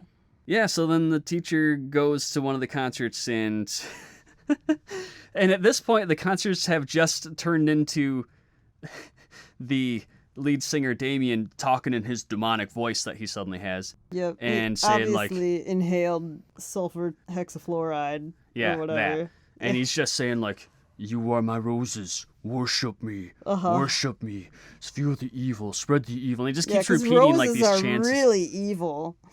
Yeah. And while he's doing this on stage, and the crowd's they're just like zombies at this point. Yeah. And the teacher just kind of creeps up to the stage in this bright orange like Marty McFly jacket. Yeah, and he starts like a life jacket. He starts trying to stealthily douse the stage with gasoline. And then, of course, the singer just like real looks stealthily, like he's just out and open, just doing it. And then the singer happens to look to his right, and he's like, "Oh, hey, get that guy! Like, kill this dude! Get him!" And then Yeah, then the teacher, he punches out a lot of demons. Yeah. And he has a... And Damien's like, you're really good. You're good. Real good. Or something. Yeah, you're probably the best I've ever come across. Yeah, It's like stealthily dumping that gasoline onto the stage. yeah, I don't know what the teacher did that was good, Nah, but okay. had a cool teacher mustache. The script just calls for him to say that the teacher's good. Mm-hmm. Okay. Best he's ever encountered, yeah. Mm-hmm. Yeah, then Damien turns into a giant lizard monster who looks oddly cute. Like a baby. Yeah, He's like a baby lizard man. It's like if the baby from Dinosaurs Yeah, exactly. like, was trying to be like this big Power Rangers monster, and the dude's just like punching it, and he even kicks it in the nuts at one point. Yeah. That's how wacky this gets. Well, wouldn't you kick a deadly thing in the nuts if you were fighting for your life? Is that really wacky? Yeah. Makes sense. And yeah, that's Black Roses. So Yep. the very end of the movie, it like because the fire starts and they like they get all the teens out and the teens are like, oh god, I guess they snap out of the trance that the Black Roses put them in. And they realize they've killed their parents and Yeah. life is bad. And the girl that was the teacher's pet who has a crush on the teacher. Yeah, prior to the final concert, the teacher is visited by the teacher's pet chick that is obviously into him since the start of the movie, and she disrobes, tries to seduce him, fails, turns into a crazy long-necked bald demon monster, which he kills. Yeah. And then when he goes to the concert, she's just there in attendance. She's there. No explanations given for what the fuck went on with that. Yeah, she was obviously just a demon posing as the girl. Yeah, I don't know. I guess you have to infer that. Because Well, that's the what I movie doesn't infer. say. Sure. Makes sense to me. So the very end of the movie, we skip ahead in time. They're watching television and they see that the Black Roses are going to play Madison Square Garden. They've sold it out. And like, oh no, Anyway, then it shows a picture of Damien and the screen like fades to black except for this image of Damien. And this voice says, evil. And you think it's going to say more? Yeah. But then it just kind of, the picture fades away and then the credits go. Evil. Evil. Yeah. I think it did like mutter a No, little. it laughed. There was a laugh. Yeah, But there like was an awkward pause trickle and then a bit of laughter. laugh. Yeah, that's it. Yeah. Ugh. And that's Black Roses. So, let's rate it. Satan Factor is 5 out of 5. Yeah, definitely. It's heavy metal. Their kids are killing their parents, turning like lots of sex, violence. 5 out of 5 for the Satan Factor. Sure. Ninja Factor. Oh man, just 0 out of 5. Oh, I don't know. He was so good at stealthily dumping gasoline on the stage. That is why I'm giving it 0 out of 5. I would normally Yeah. give it 1 out of 5, but because he does such a shitty job at trying to sabotage this concert, I'm giving it 0. Fine. Yeah. 80s Factor, I'm gonna give. It's pretty 80. Yeah, I'm gonna give 5 out of 5 for the 80s Factor. You have cock rock. You have Satan, you have big hair, you have really cheesy monsters. There are girls with the lace Madonna gloves. Really? I didn't Yes. notice that. But Once the could picture teens it. started getting evil, they started dressing black, and the more girls and started more dressing 80s, like Madonna. less and less like their small town behind the times counterparts. Mm-hmm. Okay. Yeah. So high on the 80s Factor. Mm-hmm. I mean, the whole soundtrack, like all 3 songs or whatever, you keep hearing over and over again. Yeah. Who did the songs? I think Lizzie Borden did. Lizzie Borden did one of them, and then the others are just credited to individuals, not to any band. Maybe it's the members of Lizzie Borden or some of them. Yeah, I don't know. Boob Factor. There were tits in this movie. There were tits in this movie. There's like this pretty gratuitous scene where this chick, you don't see her head at all because it's obviously a body double and not the actress, but it's like this extended sequence where she just is standing in front of a mirror, she exposes her tits, and then she just gropes them. Yeah. And this it girl lasts a while. This girl had two body doubles, it looked like. Because when she showed up later, I guess maybe it's because it was the faker that the teacher killed, who was a demon, but she had different boobs. I don't think they put any thought into whether she was a demon or Well, not. in any case, I don't there think were they- 2 sets of boobs I don't for think the same they girl. were purposely trying to like put a little hint, like, oh, No! we'll make the boobs different because it's actually a demon. It's not really in her. any There's case, no way there that's were the 2 case. sets of boobs for the same girl. Yeah, and they were very obviously different. And we can, as the viewers, I guess, justify it as one was actually supposed to be a demon. Okay. I guess. But man, when the first body double's like sitting there in front of the mirror just feeling up her tits for like 3 minutes or whatever. Those nipples were out. Yeah, but they're out, but her Like, hand looked way looked out. ancient. Oh, Adam, that's mean. Yeah, so, and then there's a scene where a chick strips while playing strip gin or whatever. And, Yes. yeah. So boob factor, I'd give it 3 out of 5. She killed a man by giving him a heart attack. Yeah, by turning him on too much. Mm-hmm. Did you say 3 out of 5? Yeah, I mean, there were quite a few sets of tits, so... I wouldn't say quite a few. There was a couple.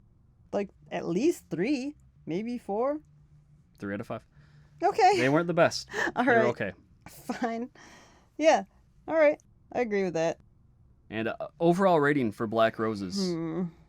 I wanted this movie to be better. No, it's a 2 out of 5 for me. Yeah. Yeah. I'm sad to give it a 2 out of 5, but it was a 2 out of 5. This premise called for higher than that, Yeah, though. and that's why in Satan Ninja we kind of have a similar thing going on with Demon Hammer. Mm-hmm.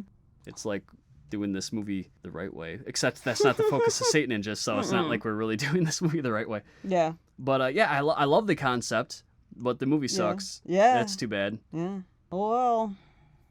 Number 6 on our countdown of the top 10 horror 80s films we watched over the course of this October season. Nightmare on Elm Street 5. The Dream Child. This was the 3rd Nightmare on Elm Street movie 3 years in a row.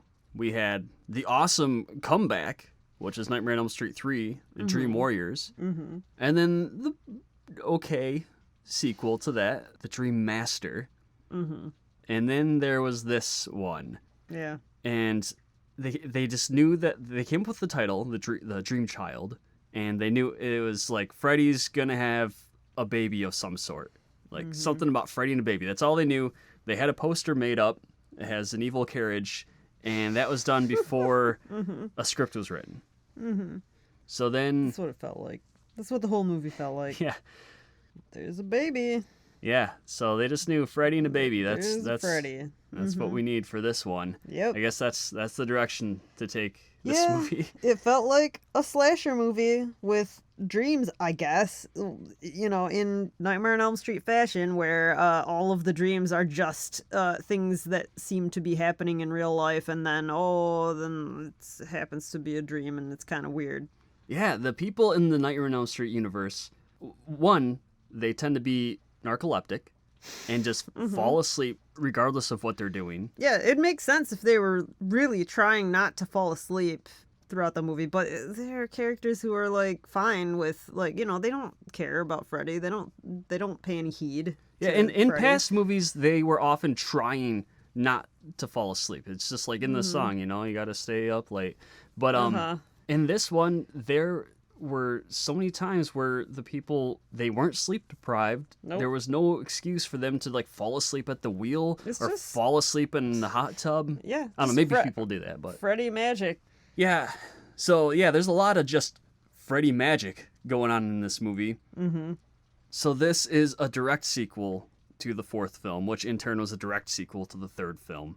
In the 4th movie, the final girl, Alice, she absorbs the powers of anyone that Freddy kills. And so by the end of the movie, because her brother was like a martial artist, she has martial arts powers, and different friends of hers gave her like strength or whatever powers they gave her. She was a badass at the end of The Dream Master, and she's just like kung fuing Freddy and just kicking his ass. And then this movie starts, and I guess you're meant to forget about that. I guess. The movie doesn't ever talk about these dream powers that she has. She never utilizes them. It's just no longer a thing. Mm-hmm. Maybe it's like Mega Man, because it's a new movie, she no longer yeah. has the powers of the previous Robot Masters or Dream Warriors. That makes sense. She's Mega Man. And in this movie, her friends that are getting knocked off by Freddy, like one of them is a model. So maybe she did get her powers. Maybe she got fashion model powers, but you can't really use that to fight Freddy, so you wouldn't know. Another friend of hers was a professional diver, or was like, a great diver, whatever. A high school diver. A holy diver. So yeah, she got great diving powers. Again, not very applicable to battling Freddy Krueger. Yeah. So, her jock boyfriend died. I guess maybe she could have used football powers, but she doesn't. No. In fact, she doesn't do much to fight Freddy in this. Nope. So at the end of the fourth movie, not only does she kick Freddy's ass using all her Dream Warrior powers, she knows due to some riddle or some rhyme that if you show Freddy his reflection in a mirror, you beat him. I don't know. It was something that they just introduced in that movie, and then she shows him his reflection, and then all the souls that he had absorbed flee his body, and he dies. It's just like the video Dead. Yeah. So that was the end of Freddy. In this movie, how does Freddy come back?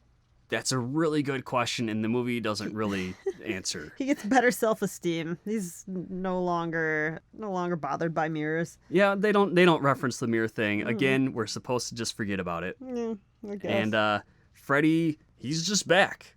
She's having a nightmare, and Freddy's mom gives birth to him in this nightmare, and then he grows up into Big Freddy again. I don't know why it happens, but it does. Just deal with it. Yep. So they gotta find Freddy's mom in this movie. Yeah, that's basically the MacGuffin of this movie is you gotta find the mother's earthly remains and put them. You don't even have to put them to rest. You just gotta find them. This is a hide and seek. They're playing hide and seek with his mom's corpse. Oh, where's Waldo?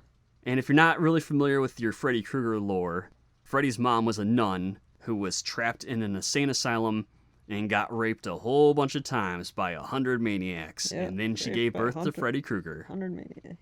Yeah.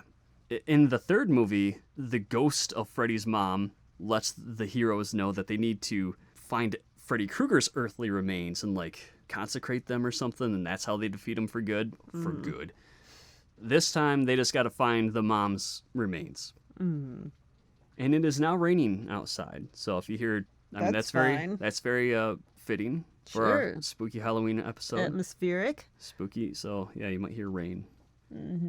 So Alice, returning heroine from the fourth movie, finds out she's pregnant. And the baby is, apparently they are almost always asleep and dreaming. Yeah, according to this movie, fetuses are always sleeping, or they're sleeping a lot of the time. Yeah, and so Freddy, when the baby's asleep, he can be active. I don't know. I don't know.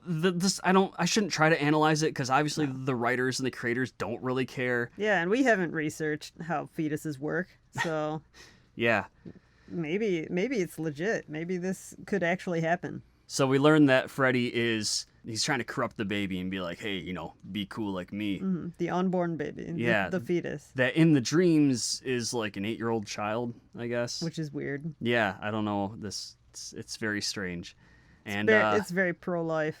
Yeah. Because the mom is very into the baby once it's an 8-year-old in her dreams. Yeah. So this movie had some interesting death sequences. Yeah. You get her boyfriend killed off early on by being turned into a motorcycle ghoul. Yeah, Freddy becomes a motorcycle, which is pretty crazy. So I appreciate that. And then, of course, probably the most infamous death in the movie is the comic book nerd.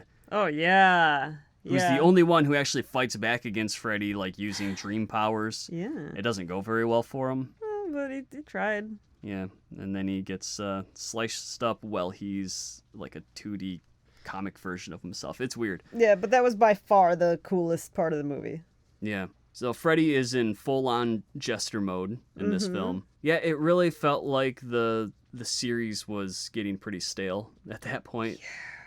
Yeah, it just most of the movie was really kind of boring. Yeah. It was really rushed because they wanted it to be out within a year. They didn't want to miss their annual Nightmare on Elm Street deadline. The first movie came out in 1984, and already at 1989, they were on the 5th sequel. That's that's milking that franchise hardcore. Mm-hmm. Yeah. Yeah, in the climax, Alice doesn't really do much. She just kind of, It's all she's there. Fetus is the star of the climax. Yeah. Star of the movie. Okay, let's rate A Nightmare on Elm Street 5, The Dream Child. Mm-hmm. Satan factor, you have like a dream demon. Yeah, it's, anti-nun, I guess. Well, or pro-nun, whatever way you look at it. The villain is anti-nun. Yeah, I'll give it a 3 out of 5 in the Satan factor, because I think Really? he's a type of demon. They don't really explain what Krueger is. Maybe they do in the sixth movie. The but... nun aspect demands at least like a 4 out of 5. Okay, It's then I'll pretty evil. I'll give it 3 out of 5. I'll meet you in the middle. That's what you said already. So, all right. Did I say 2? Okay, 3.5. Okay. Out of 5. Ninja factor. Mm-mm. Yeah, no, we don't even have a cool martial arts montage like we did in part 4. We have a black baby carriage. Yep. Yeah, no ninja factor going on. 1 out of 5. Mm-hmm. 80s factor. The Nightmare on Elm Street movies are very 80s. Sure. But there wasn't anything that screamed 80s in this movie. No. It was starting to kind of feel, I guess, like I could see those teenagers all being in a 90s movie. Yeah. We didn't have any badass Dokken theme songs. Uh-huh. So I'll give it just a 3 out of 5 on the 80s factor. Sure. And boob factor, we have Alice doing a shower scene where she has a body double showing her tits. So that was pretty cool. I don't remember it. Really? Yeah, really. What, was she just taking a shower? Yeah. Did she get, was Freddy in there? She gets trapped in the shower and it starts filling with water. Oh, okay. You see through the frosted glass tits. Okay. Classic, you know. Uh-huh. Pregnant tits. Yeah, well, she never looks pregnant. She's not very far along.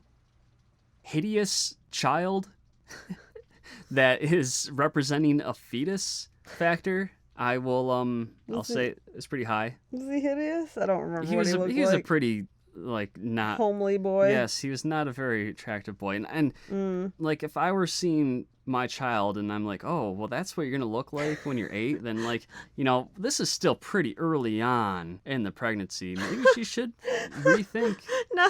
Oh God. I mean, plus he's already getting wooed by Freddy Krueger. Oh yeah, get rid of that baby. Yeah, get rid of that fetus. Get rid of that child. Yeah, that's gonna be no. He thwarts That would have been Freddy. a short movie though. He thwarts Freddy. He realizes that Freddy's no good. Yeah, I don't know what It's a good clued him off fetus. to that. I don't know. The nun, his mom. I don't know. I was joking. He's obviously a very evil guy. Yeah, but it's a fetus. What's a fetus know? Apparently a fetus knows quite a lot. He acts like an Yeah, 8-year-old he child. just I don't get it. speaks English. It speaks a language. Yeah, he's the dream master, I guess. I guess. So overall, Nightmare on Elm Street 5. Duh. I'm gonna give it a 2.5 Yeah, sure. out of 5. All right. Sounds good. Okay. Number 5 is C.H.U.D 2, Bud the C.H.U.D. This is only number 5? This is like my favorite movie. No, it was all right. Yeah, Jessica was really excited to watch I was this. so excited. She was just was chomping at the bit foaming to watch at the Bud mouth. the C.H.U.D. Once- I don't know why. Oh my God. So I saw a little bit of this movie when I was like in my late teens or something. And I was like, whoa, C.H.U.D 2, Bud the C.H.U.D. I need to see the rest of this movie. But all this time we've been watching all these 80s movies and you never really made a deal about watching it until this I did. October. You All of a just- sudden you had No, to see Bud because the it was C.H.U.D. time. I knew that we've been watching these movies mostly in chronological order. So I was holding my horses forever for Bud the C.H.U.D. Okay, well, we're finally in the late 80s, so Yeah. we watched Bud the C.H.U.D. So we've seen C.H.U.D 1, and I Yeah. saw C.H.U.D 1, and I was like, oh my God, this is like a real movie. Because Bud the C.H.U.D is not a real horror movie much at all. So that made me even more intrigued, because it was like, oh my God, this, why would C.H.U.D 2 be like that? Yeah. So C.H.U.D 1 was an early 80s horror film '84, I guess mid '80s, Mm-hmm. starring Daniel Stern and John Hurd, the dad from Home Alone, Mm-hmm. and the Chuds are these mutant monsters they live underground. They're cannibalistic. humanoid underground dwellers. Yeah, Yep. that's what CHUD stands for.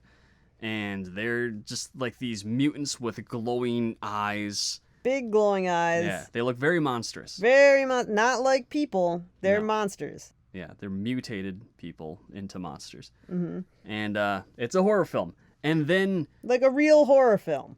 CHUD 2, nobody involved in the original, I believe, was involved in CHUD 2. And it is a horror comedy, and the Chuds are nothing like the Chuds from the first film. No. They're just zombies. Yeah. They're And- just like, they have some makeup on. Yeah, They're like just guys or people. any Joe Schmo doing zombie makeup for Halloween who just kind of phones it in. That's the zombies that are in CHUD 2, but the CHUD. Yep. And I think that this movie was made because someone was like, well, somebody obviously wanted to make a zombie comedy. And then somebody's like, well, hey, we have the rights to CHUD. And then somebody was like, hey, what if we called it Bud the CHUD? That'd be stupid. And they're like, yeah, that's fucking retarded. Let's do it. And they did it.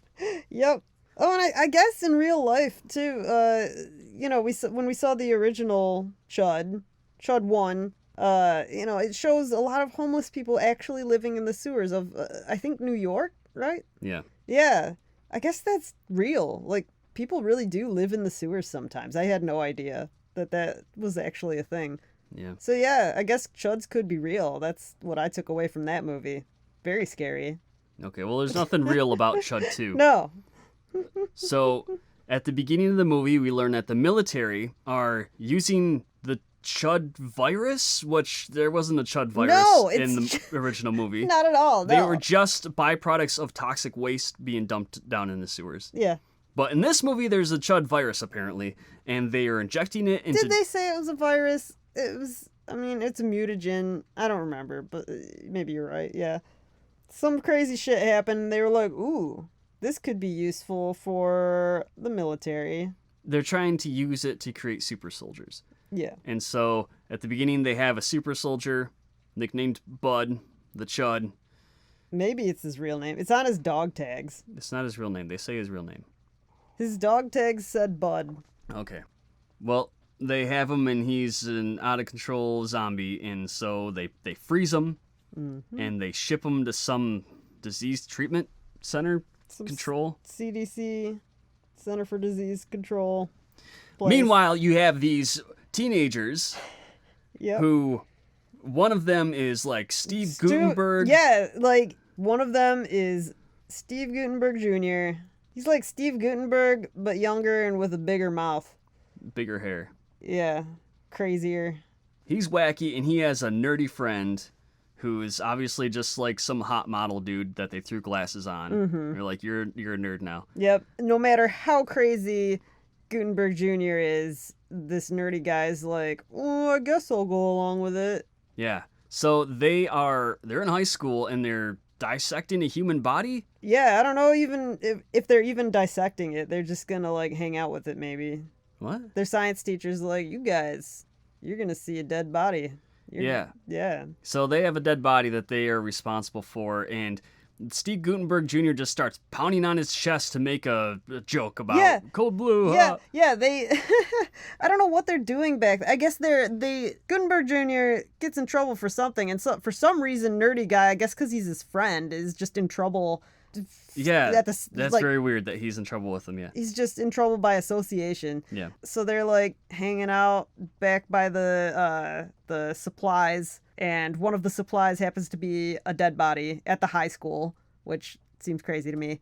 And yeah, as soon as they see dead body, Gutenberg Jr.'s immediate response is to start like jokingly pounding on its chest, like he's trying to revive it, like as a joke, and then it rolls away. And it rolls onto the highway, and they're like, well, there goes that corpse. I guess we got to get a new one now, or we'll Yeah. get in trouble. Yeah, Like, didn't you see how fast it went away? That's very plausible. they don't, instead of just like continuing down the highway until eventually the corpse is going to stop. I mean, they have to No. know that it doesn't have Oh, a it motor was equipped gone. to it. It's not just going to go perpetually. It was so fast. It was gone. They'd rather just somehow get a hold of another corpse. That's Well, yeah, that's crazy. yes, it's insanity. And so they go to the Center for Disease Control and they find Bud's corpse.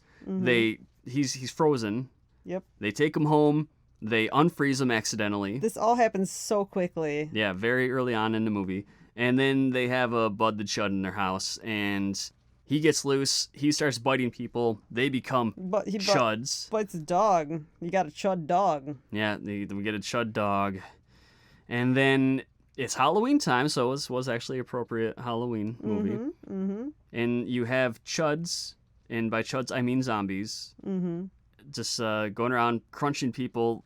It makes a very crunchy crunch sound when they Yeah, bite people. and always off camera. Very Yeah. tasteful. Yes, it's not a very gory film whatsoever. Mm-mm. And it's very wacky. And it has a theme song, and that's one of the reasons. One of the few things that I saw in my initial exposure to this movie. All I saw in my initial exposure to this movie was Bud the Chud looking through a window at an aerobics chick and being really intrigued by her, and then Before you get excited about aerobics Wait. chick, she's not hot. I'll just what? No, Somebody might think no, she's she's not hot. hot. I I was don't know. disappointed. Whatever. Yeah, because I talked up that there was an aerobics chick to Adam. Anyway, and also that there was a theme song where they say Bud the Chud, like over and over again. It's dumb. It's really dumb, and I love it. I'm Yeah. so happy with this theme song. Yeah. There's three main teen characters: Steve Guttenberg Jr., model nerd guy, and then there's the chick, who's kind of, I don't know if you'd say a love triangle, but the nerd dude's Yeah. into her, and I guess she's oblivious. I don't know. But they're friends, and they're just on this adventure together trying to stop the Chuds from invading the Halloween school dance. I think initially, at least, they're more concerned with the fact that Gutenberg Jr. and Hot Nerd revived a dead body, and they were really excited that they're going to change the world with this knowledge that dropping a hairdryer into a bathtub with whatever bubble bath chemicals they had can revive a dead body. So they're trying to find Bud the Chud for that reason at first, but then they realize, oh, he's actually not a good guy. He's making more chuds. Yep. So the girl is played by the half-sister of Carrie Fisher, and I had seen her star in another teen movie. It's like a teen sex comedy. Oh, what was it called? It was about girls at a reform school, and she rebels against the reform school head of the reform school. Ah, man, The headmistress. pretty smart. Yes, the movie's pretty smart. Oh yeah, I never saw it. Yeah, she kind of has a Punky Brewster look to her. She's older. Didn't really do a whole lot of acting, but there's pretty smart. And I think that movie Sure, had too. I think Pretty Smart had a theme song too. Like well, you, she sang it actually. you played it for me, and I wish that I had never heard it. It just burned into my mind. It's better than Bud the Chud. No, it's not. Bud the Chud, great theme song. Love it. Makes the movie. Yeah. Pretty So- Smart is horrible. So Chud is infatuated with this chick. Mm-hmm. He's way into her.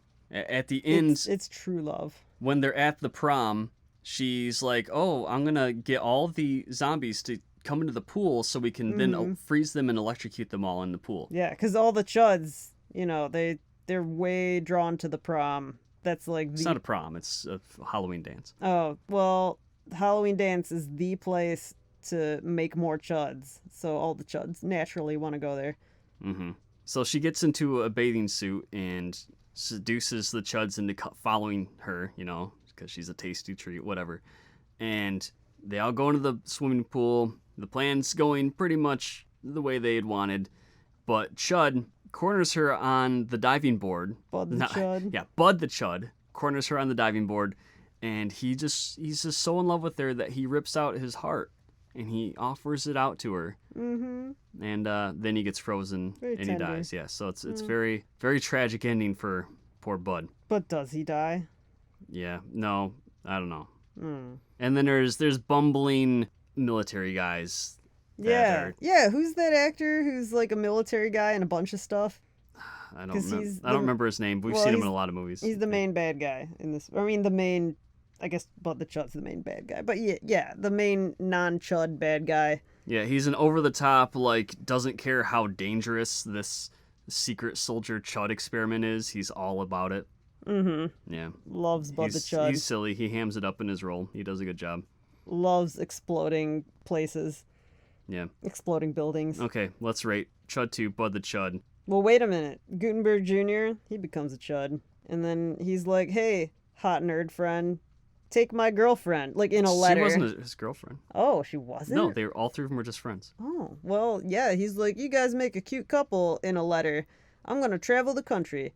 Bye. And then... He didn't tell him he was a Chud. He just was like, oh, I'm a Chud. I'm going to secretly leave. Yeah, so hot nerd friend suddenly doesn't wear glasses anymore for no reason. Yeah. And is like, hey, baby, I'm going to be your boyfriend now. Yeah. Basically.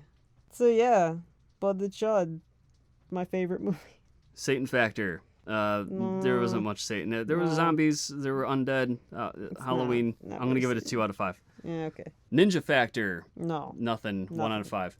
80s Factor. Very 80s. This movie was very 80s. It felt a lot like other contemporary zombie comedies, especially Return of the Living Dead 2. Yeah. Yeah, the tone was definitely more that than the first one. Oh, yeah. Or more than the first Return of the Living Dead. Yeah, it felt more like the second Return of the Living Dead than the first one. It was very, very goofy. Yeah, any movie that has an 80s aerobic chick is definitely going to rank up there in the 80s factor. Mm-hmm. The Chud theme song, I don't know. I'd give it higher 80s points if it was a cock rock theme song, but it's not. It's a perfect theme song. Yeah. I give that theme song 5 out of 5 pentastars. Yeah. I guess I'll give it 4 out of 5 for the 80s factor. Okay. Sequel in name only factor, I'm going to give 5 out of 5. Yeah. Like, they barely pay lip service to the original. It doesn't have any returning cast members. Nope. If I were a huge fan of the original Chud movie, I'd probably be pretty pissed off by Yeah. the sequel. Yeah. It's really its own thing. It's a zombie comedy. Chud 1 was okay. Yeah. It was a competent horror film of the 80s. I remember there was an April Fool's Day a few years ago that where Criterion announced that they were putting Chud out on Blu-ray, like a Criterion Collection edition. That's me. Yeah. Like there is worse stuff that would be like That's fitting why- for an April Fool's joke. No, that's why it's perfect. Uh-huh. Because it's not like super obvious, you know, like the shittiest movie ever. Yeah. No, it's just Chud. Yeah. Overall rating for Chud 2, Bud the Chud, I will I guess a 2.5 out of 5. 5 out of 5 for me. You liar. No, yeah. You it's give not- the it's name not a and five. theme song a 5 out of The 5. fi- The yeah, movie the itself, name and the theme song, and the fact that it is a sequel to Chud. That is like, it's like the worst sequel. It doesn't make any sense that this is a sequel to Chud. Yeah, no, I love those 3 things so much. And there were a few pretty funny parts in the movie too. maybe. That we laughed at. Did yeah. we? Yeah. I don't Yeah, know. when the parents are watching the nature show, and the dad is like, I don't remember what he said. I guess some of the dialogue was. Yeah, the silly, dad. yeah. The dad is like, he's wearing a tuxedo. He's a penguin or something like that. I don't know. It's really dumb. It's really dumb. It really felt like a Disney movie, like a Disney kind of. Halloween film. Kinda. So if you're into zombie comedies, if you really like Return of the Living Dead 2, or just Disney zombie films, I feel like it was. then check out Goofier. Bud the Chud. Yeah, it was goofier than Return of the Living Dead 2. You have to rewatch. Return I of the do Living Dead have to, but I think will. it was a little goofier. I Yeah. know the second one's goofier than the first one, but yeah. 2. Yep. So, number 4 in our countdown is TerrorVision. TerrorVision. Now, this is a 1986 horror comedy and it's very strong on the comedy half of that equation. Very much. But I'd say it is more successful than Bud the C.H.U.D at the comedy. Yeah. Yeah, and it doesn't feel the same as Bud the C.H.U.D. It feels a lot more. It's a lot more spoofy. Yes. It felt a lot like they both feel like they really think that they're being really funny. They're very confidently trying to be funny. Yeah. Every actor in TerrorVision is way hamming it up. Way, like cranked up ham. But they're all on the same page, and they're all they were working really well together. Really consistent, like across the board. All of the actors were on very much on the same level of how hammy and intense their characters were. It was a pretty simple film. It almost is entirely set in one location, just the family's house. But it's an interesting house. It's a very interesting set. The basic premise is that an alien is sent from outer space, like from Pluto or something, to Earth through the airwaves. And so it invades the TV of this family. A very well-to-do family, quirky family. Because they have a satellite dish. Yeah, they get a new satellite installed. Yeah, and they got an unexpected visitor through their satellite, which is a very big, slimy, beholder-looking eyeball monster with a huge mouth. Yeah, it's kind of like Stay Tuned, but it's in the 80s, and it's not a masterpiece like Stay Tuned is. Oh, what, Terror? Okay, I thought you were saying the monster's kind of like... No, the movie. Yeah, and it's very inspired by, like, cheesy 50s horror, and so, like, the family, like, the father's kind of, like, hamming it up like he's like a Leave It to Beaver dad. But despite that, the movie is so very 80s. Like, the daughter is just like a parody of like an 80s girl. This is the most 80s movie, I think. Like, she has 1,000 different bracelets on, and she has giant hair and just the makeup and stuff. And she actually, I didn't know this until after we were done watching the movie, but the actress was she played the foreign exchange student in Better Off Dead, and the love interest in that early 80s. Lemon Popsicle. No. Also known as The Last American Virgin. Yes. The American version is only known as The Last American Virgin. I know. It's a remake of Lemon Popsicle. Yeah. Which is a weird-ass title. Yeah. It is a weird movie. Yeah.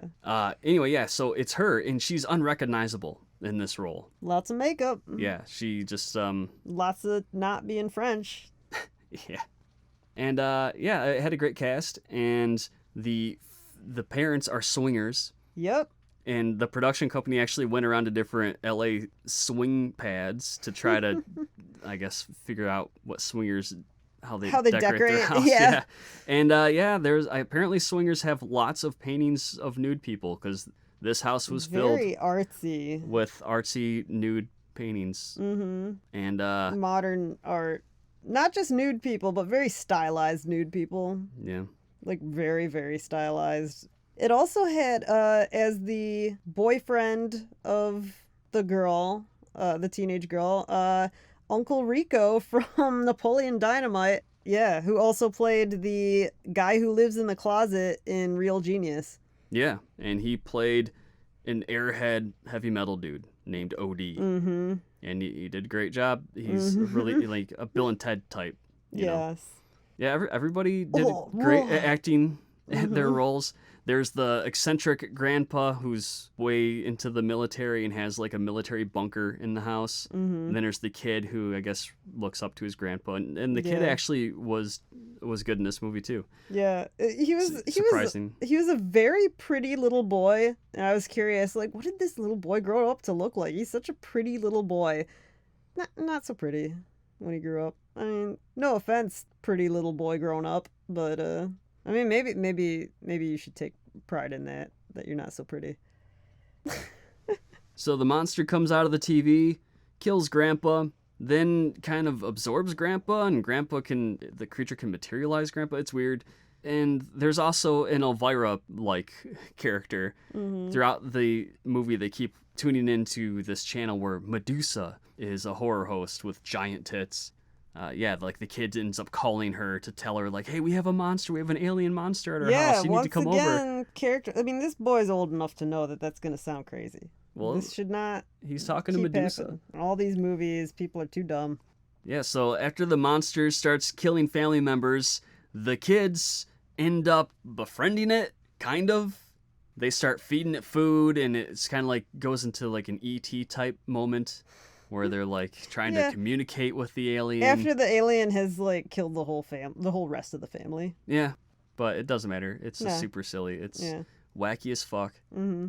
Yeah, and then Medusa gets involved, and it has a wacky ending. And it almost had a very happy ending. Yeah, and I would have been into that. Yeah. You know, I think this movie needed it. But nothing mattered, so whatever. Yeah. So, rating TerrorVision, Satan factor for TerrorVision, I don't know, 1 out of 5. Yeah. It's whatever, aliens, monsters. Mm-hmm. Ninja factor, no ninjas, No. 1 out of 5. 80s factor was like way through the roof on this one. Mm-hmm. Yeah, out of control. Yeah. Totally outrageous. 5 out of 5 Mm-hmm. on the 80s factor. Yeah. The girl alone, and her getup, her makeup, her hair, yeah. Her speech. Yeah. It was intense. Yeah, and her boyfriend. Oh, yeah. Heavy metal dude. Mm-hmm. And, of course, it was an Empire Pictures movie, which those dudes were king of 80s cheesy horror films, like Reanimator and Dolls, Trancers. Boob factor, well, you have the Medusa character. Oh my god, had her boobs are crazy. Ginormous tits. She never shows them, but they're like, because she's an Elvira type, you see them mostly, just never I think totally. This is the most extreme cleavage out of all 10 of these movies. Yeah. And the foreign chick from Better Off Dead, who is a super 80s chick in this movie, she actually has quite a bit of jiggle action, and her tits look bigger than they did in the earlier films we saw her in. Maybe she grew them. Yeah, because she actually gets topless in The Last American Virgin, and they definitely looked a lot bigger than they did in that one. So yeah, a boob factor, I'm gonna give 3 out of 5. All right. 4 out of 5 because there are tits all over the background. I just remembered there's constant boobs. There are boobs probably in every scene because of all the paintings. Yeah. And the swingers pad. Yeah. Hmm. Overall, I like how the little boy seems to be a huge fan of the Medusa character, but I don't know like how into her tits he is. He just seems really excited about her as a character. but that's all she is. She's tits and then she's a snake headdress. But he really wants to tell her about the alien. Like, because she's the only one who would understand. Well, yeah, and she's on TV. He sees her on TV, so, yeah. I think she's his hero. His hero. His grandpa, his military grandpa's his hero, and he's all... They're both... He wishes they were his parents. Okay, if you say so. Yeah. Overall, for TerrorVision, it's incredibly stupid, but it knows that it's incredibly stupid. That doesn't always matter, but I liked the stupidity. It was a lot like a proto version of Lost Skeleton and Cadavra. Kinda. I could see that a little bit. Very much, and how it's just trying to take that whole 50s or 60s cheesy sci-fi but like be a spoof of it. It's so much sexier than Lost Skeleton doesn't have like any sexiness. Well, not in the same way. No, it's not. I'm not saying it's exactly like Lost Skeleton Cadavra. No. I just mean that it's in the same type of spoof genre, except it's very an spooky. 80s Empire Pictures version of that type of spoof movie. Sure. So it has tits and it has gore and, creature effects. Mm. Yeah. I thought it was fun. It's not a good movie, but it's fun. Yeah, it was fun. It's paced well enough and stuff. I'd give it 3 out of 5. I agree with that. Rotten Tomatoes, it has a score of 0% on Rotten Tomatoes, which I guess, it didn't have a very wide release when it came out, I guess. Yeah, Rotten Tomatoes is it takes professional reviews. Yes. And it's... aggregates. Yes. Mm-hmm. And there weren't very many professional reviews of that movie. And the ones that it pulled from were all negative, so it has 0. You can't really judge it. If it were to come out today, it would have a very different score, I'm sure. Yes. I mean, if I were that movie, I'd wear that with a badge of honor. Yeah. It seems like it would. Coming in at number 3 on our countdown is The Lost Boys. Yeah. Here we go. Here's a mainstream one for you. Now, this is the one that we couldn't agree on its placement because I like The Lost Boys a lot more than Jessica does. Jessica kind of hates it, I guess. I just don't really like it. I don't hate it. It just, like, all behaviors in this movie are obnoxious to me. Like, everything that everybody does just frustrates me. Okay. So, yeah, I don't know. Like, I liked TerrorVision more than Lost Boys. So you'd rank it below TerrorVision? Yeah, I think so. I had more fun with TerrorVision. Okay. We had watched The Lost Boys way early on in our relationship. Actually, the night that we first became a couple, we watched The Lost Boys. Mm-hmm. But Jessica didn't remember it very well, so we rewatched it this Halloween season. Turns out I remembered it perfectly well. Because I felt like nothing seemed... like there were no moments of like, oh yeah. Like, I remembered everything that had happened in the movie. I guess I was just trying to think like, oh man, Adam loves this movie. Maybe I just don't remember it very well because I don't remember it being that great. Well, when I was a kid, it was one of the first horror films that I watched because I was terrified of horror films as a real little kid. I always had these babysitters who would watch horror, and I would just go hide in the other room and cry because it's just like the scariest thing ever. But I was fascinated by them too, and I'd go to the horror section of the video store and just stare at the VHS covers. I probably talked about this in another podcast episode. So... Maybe. That was one of the early horror films that I was able to rent and watch in its entirety. And it was kind of like a gateway film to me. Another one being The Gate, actually. Yeah, I was just the right age and it resonated with me. It was like this kind of teen adventure. They're killing vampires. Kiefer Sutherland is cool. Yeah, I think this is like the second prominent role that he had after Stand By Me, where he's the bully. I'm not going to walk through the plot of The Lost Boys. I assume if you're listening to this podcast, you're familiar with The Lost Boys. So, yeah. I guess we'll go right to ratings then. Really? Yeah.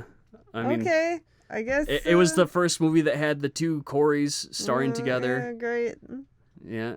They followed it up with License to Drive and then Dream a Little Dream. Yeah, I still don't understand why that was a phenomenon. They had the same first name, Jessica. Oh, man. Yeah, there's just no characters in The Lost Boys that I care about. And, like, everything everyone does is just... I guess I like the mom. The mom seemed nice. You didn't think Michael was hunky? I didn't give a shit about Michael. Like, what do I have to like? He's attracted to a girl, and then he does a bunch of stupid shit. He rode a dirt bike? Yeah. What about Tim Capello?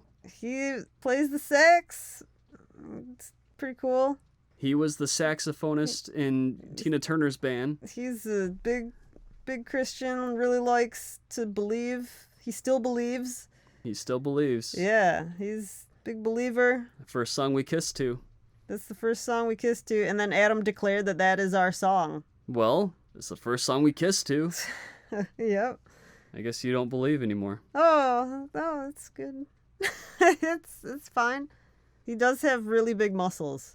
He's very shiny body, long ponytail. You also just kind of hate vampires. I'm not a fan of vampires. I've never been a fan. Like, I know it's cool to hate vampires, probably especially since Twilight, but long before Twilight, I don't know, like I think I've mentioned on this podcast, I had a friend who was really into vampires. Really big fan. She was a really big fan of Buffy and like every vampire thing ever. I just didn't understand it. They just always seemed really lame to me. Yeah, well, this movie, The Lost Boys, is a big reason that vampires got so cool in the 90s. Like, I don't think you'd have your Buffy if it wasn't for The Lost Boys. Yeah? Really making vampires super cool. Mm. Yeah, a better movie is probably Near Dark which came out the same year as The Lost Boys, but was overshadowed. I don't Yeah. have the nostalgia for Near Dark that I do for The Lost Boys, so... Near Dark was... I don't remember Near Dark being as obnoxious as The Lost Boys, so I guess I liked it better. It has Bill Paxton, Yeah, well... Lance Henriksen. The Lost Boys has Bill from Bill and Ted. That's true. It does. Yeah. Let's rate The Lost Boys. Satan Factor, I'm going to give 2 out of 5. Has vampires. They're pretty... It has evil evil. contact lenses. Yeah. They look pretty evil. Yeah. The Ninja Factor, you have dudes kind of flying around, kind of stealthy. Yeah. Oh man, they get like pretty translucent in the mirror. Yeah. Very stealthy. Yeah. 1.5 out of 5. 80s Factor. This is Pretty very 80s. Yeah, it's a very 80s movie. Yeah. I'm gonna give it 4 out of 5 on the 80s Factor. Mm-hmm. And Okay. Grandpa somehow knowing that there's vampire danger going on at his house, and the proper action to take is to just drive through the wall and hope that that's gonna just solve the issue, and it does. Of course it will. That factor was definitely 5 out of 5. The Grandpa Magic factor. Yeah, Magic Grandpa Factor, 5 out of 5. Grandpa Magic. Yep. Yeah, and the mom was the mom in Edward Scissorhands. That's cool. I like that. Overall, We could individually rate it. yeah, I give it 4 out of 5 overall. I really like it. I'd give it a 2 Okay. out of 5. So I guess it balances out to 3 out of 5. A lot of people really love it. Yeah, I enjoy it. It's fun. I enjoy. It's a really good time. Number 2 on our list, The Blob remake from '88. Now we saw the original Blob, and it was okay. I love I know- the Blob. I know it is very, very influential, Yeah, I love it. I love the Blob. but this remake I think is underrated as far as like horror remakes go. Like, sure, it's not quite to the quality of The Thing or The Fly, which are both amazingly superior yeah. 80s remakes, Uh-huh. but I don't think it's too far behind those. Yeah, it's up there. Yeah, it's a remake of The Blob. You have a meteorite crash, except it's not a meteorite this time. It's a satellite that the government Yeah. had put some kind of virus in to then put into outer space, and then space radiation mutates it into the Blob, and then the satellite crashes back to Earth. The Blob gets released on the small town in Colorado, and it just starts eating and growing. Only, unlike the original movie where the Blob just is kind of a mass of jelly that slowly oozes along, this Blob can move fast, and it can project pseudopods that flail out all fast like Venom and Carnage. And it looks super sweet. It is really sweet. Yeah, this had awesome special effects. I was really impressed with the special effects in this movie. Yeah, I am still really torn as to whether this should be number 2 or number 1. Yeah, we were both torn about that. Yeah. So it's kind of a tie, Yeah. but we're just saying this is 2, okay? Yeah. But it's kind of a tie. Yep. So the main character is a bad boy who is the dude who played Bunny from Platoon. Yeah. He and lost his shit in Platoon. Did he lose his shit? He seemed to keep his cool like way too much. Did he? Yeah, he was like, man, I can do whatever I want over here. Yeah, I guess he's just a I can just- sociopath. I can just rape, whatever. Yeah. Not a big deal. So he's kind of like a Kevin Bacon mixed with Matt Dillon in this movie. Very baby-faced. He also played the kind of bully bad boy in what's that Catholic school movie from the 80s? Heaven help us. Heaven Help Us. Yep. Yeah. Yeah, like I see his face and I know what he looked like as a baby. Weird. He has one of those faces. Okay. Well, he's a bad boy in this movie. He's apparently gotten in lots of trouble with the law, and so when the Blob starts killing people, the law starts assuming that he's up to no good. I guess they think he's going around and dissolving people with acid. He's just blobbing everyone, blobbing the shit out of this town.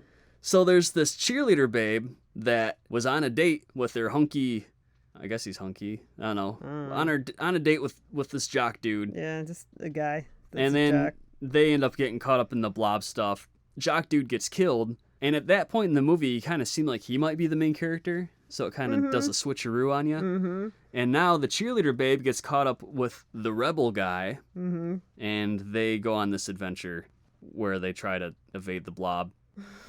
Mm-hmm. And then the government people come in their hazmat suits, Mm-hmm. and they try to quarantine the town, and they're just going to kind of let the Blob do its thing. Yeah, and at first, like, the lead hazmat man, he seems like a really friendly Santa Claus guy. He's just like, oh, we're just trying to protect you. Yeah, but he's an evil man. He's a bad dude. Yeah, and yeah, it's it has awesome special effects.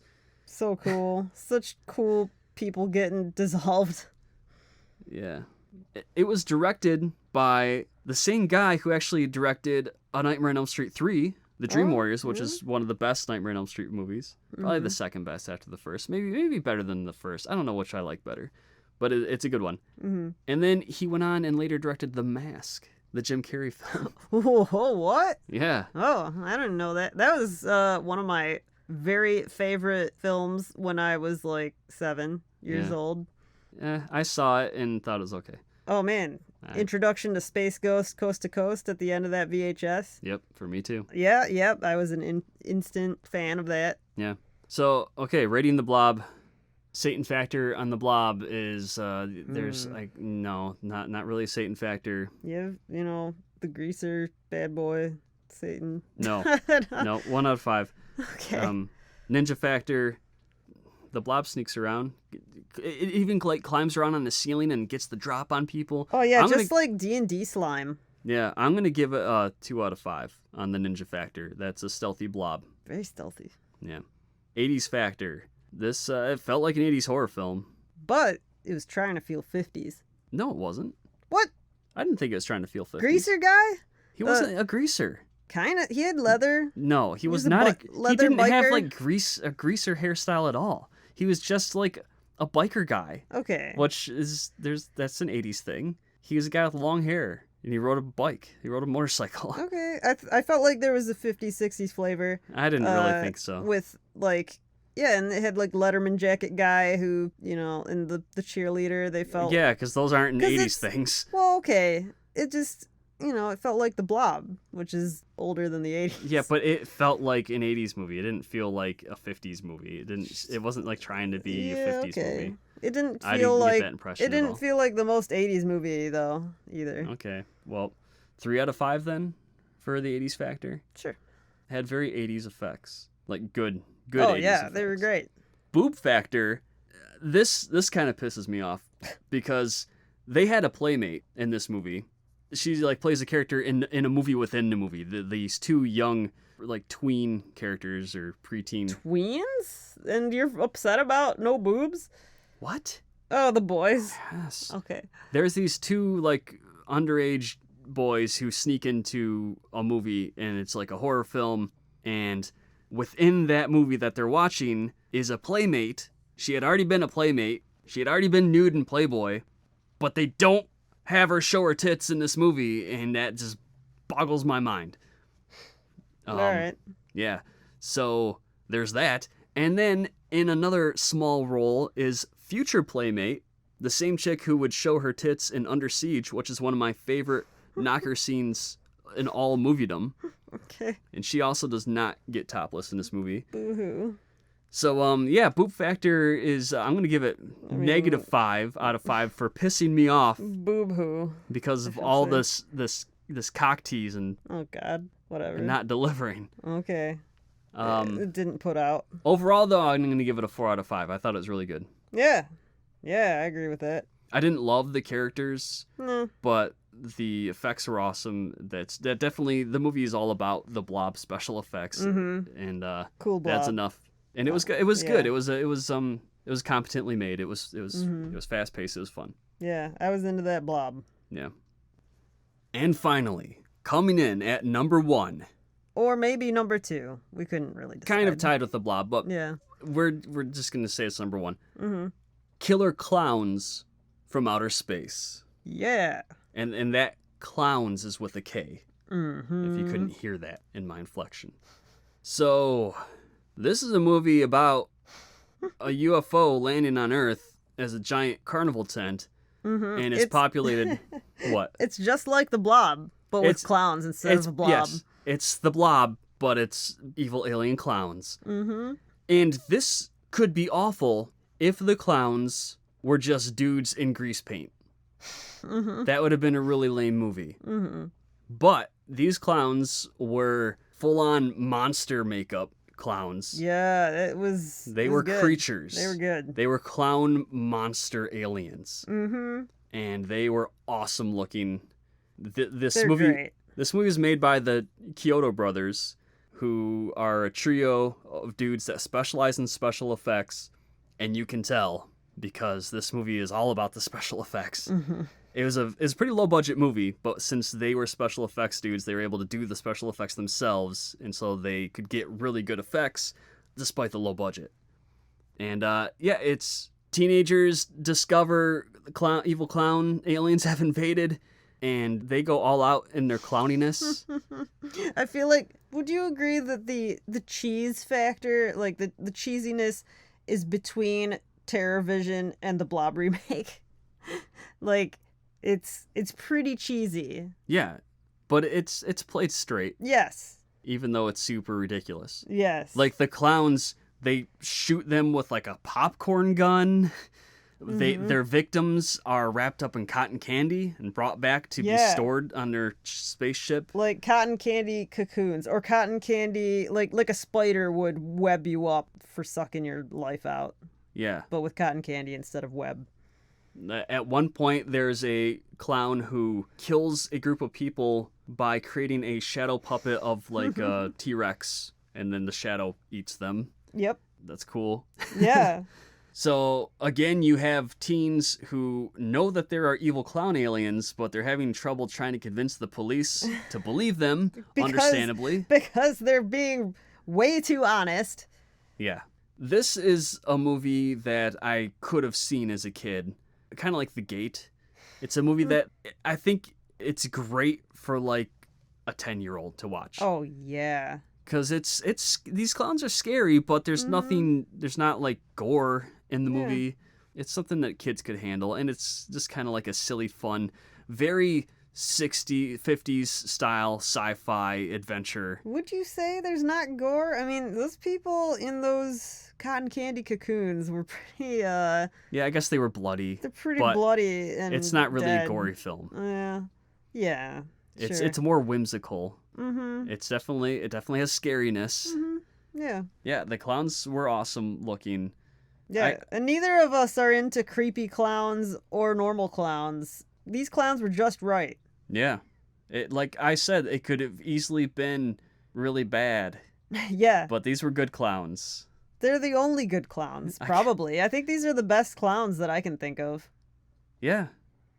I think the movie mostly falters in that the clown spaceship is just very obviously a soundstage that they keep redressing to try to make it seem a lot bigger. What's wrong with it? Some of it worked great. There's one shot in particular where they are in like this big reactor room, and the matte painting is just fucking gorgeous. And I love that scene. But then there are lots of shots that don't work as well, where it's just way obvious that it's on a soundstage and kind of pulls me out of the film. But for the most part, it was a very fun movie. Satan Factor. I don't know, demonic clowns, I don't know. They're from outer space, they're not from hell. Yeah, okay, 1 out of 5, Satan Factor. Ninja Factor, No. there was a shadow puppet. So 1.5 out of 5. Okay. Oh yeah, and they had to infiltrate the clown spaceship. Yeah. The teens did. 80s Factor.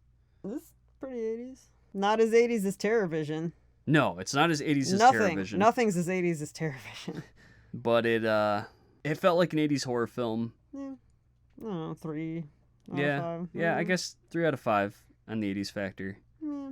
Boob Factor. Oh man. Weren't there clown boobs?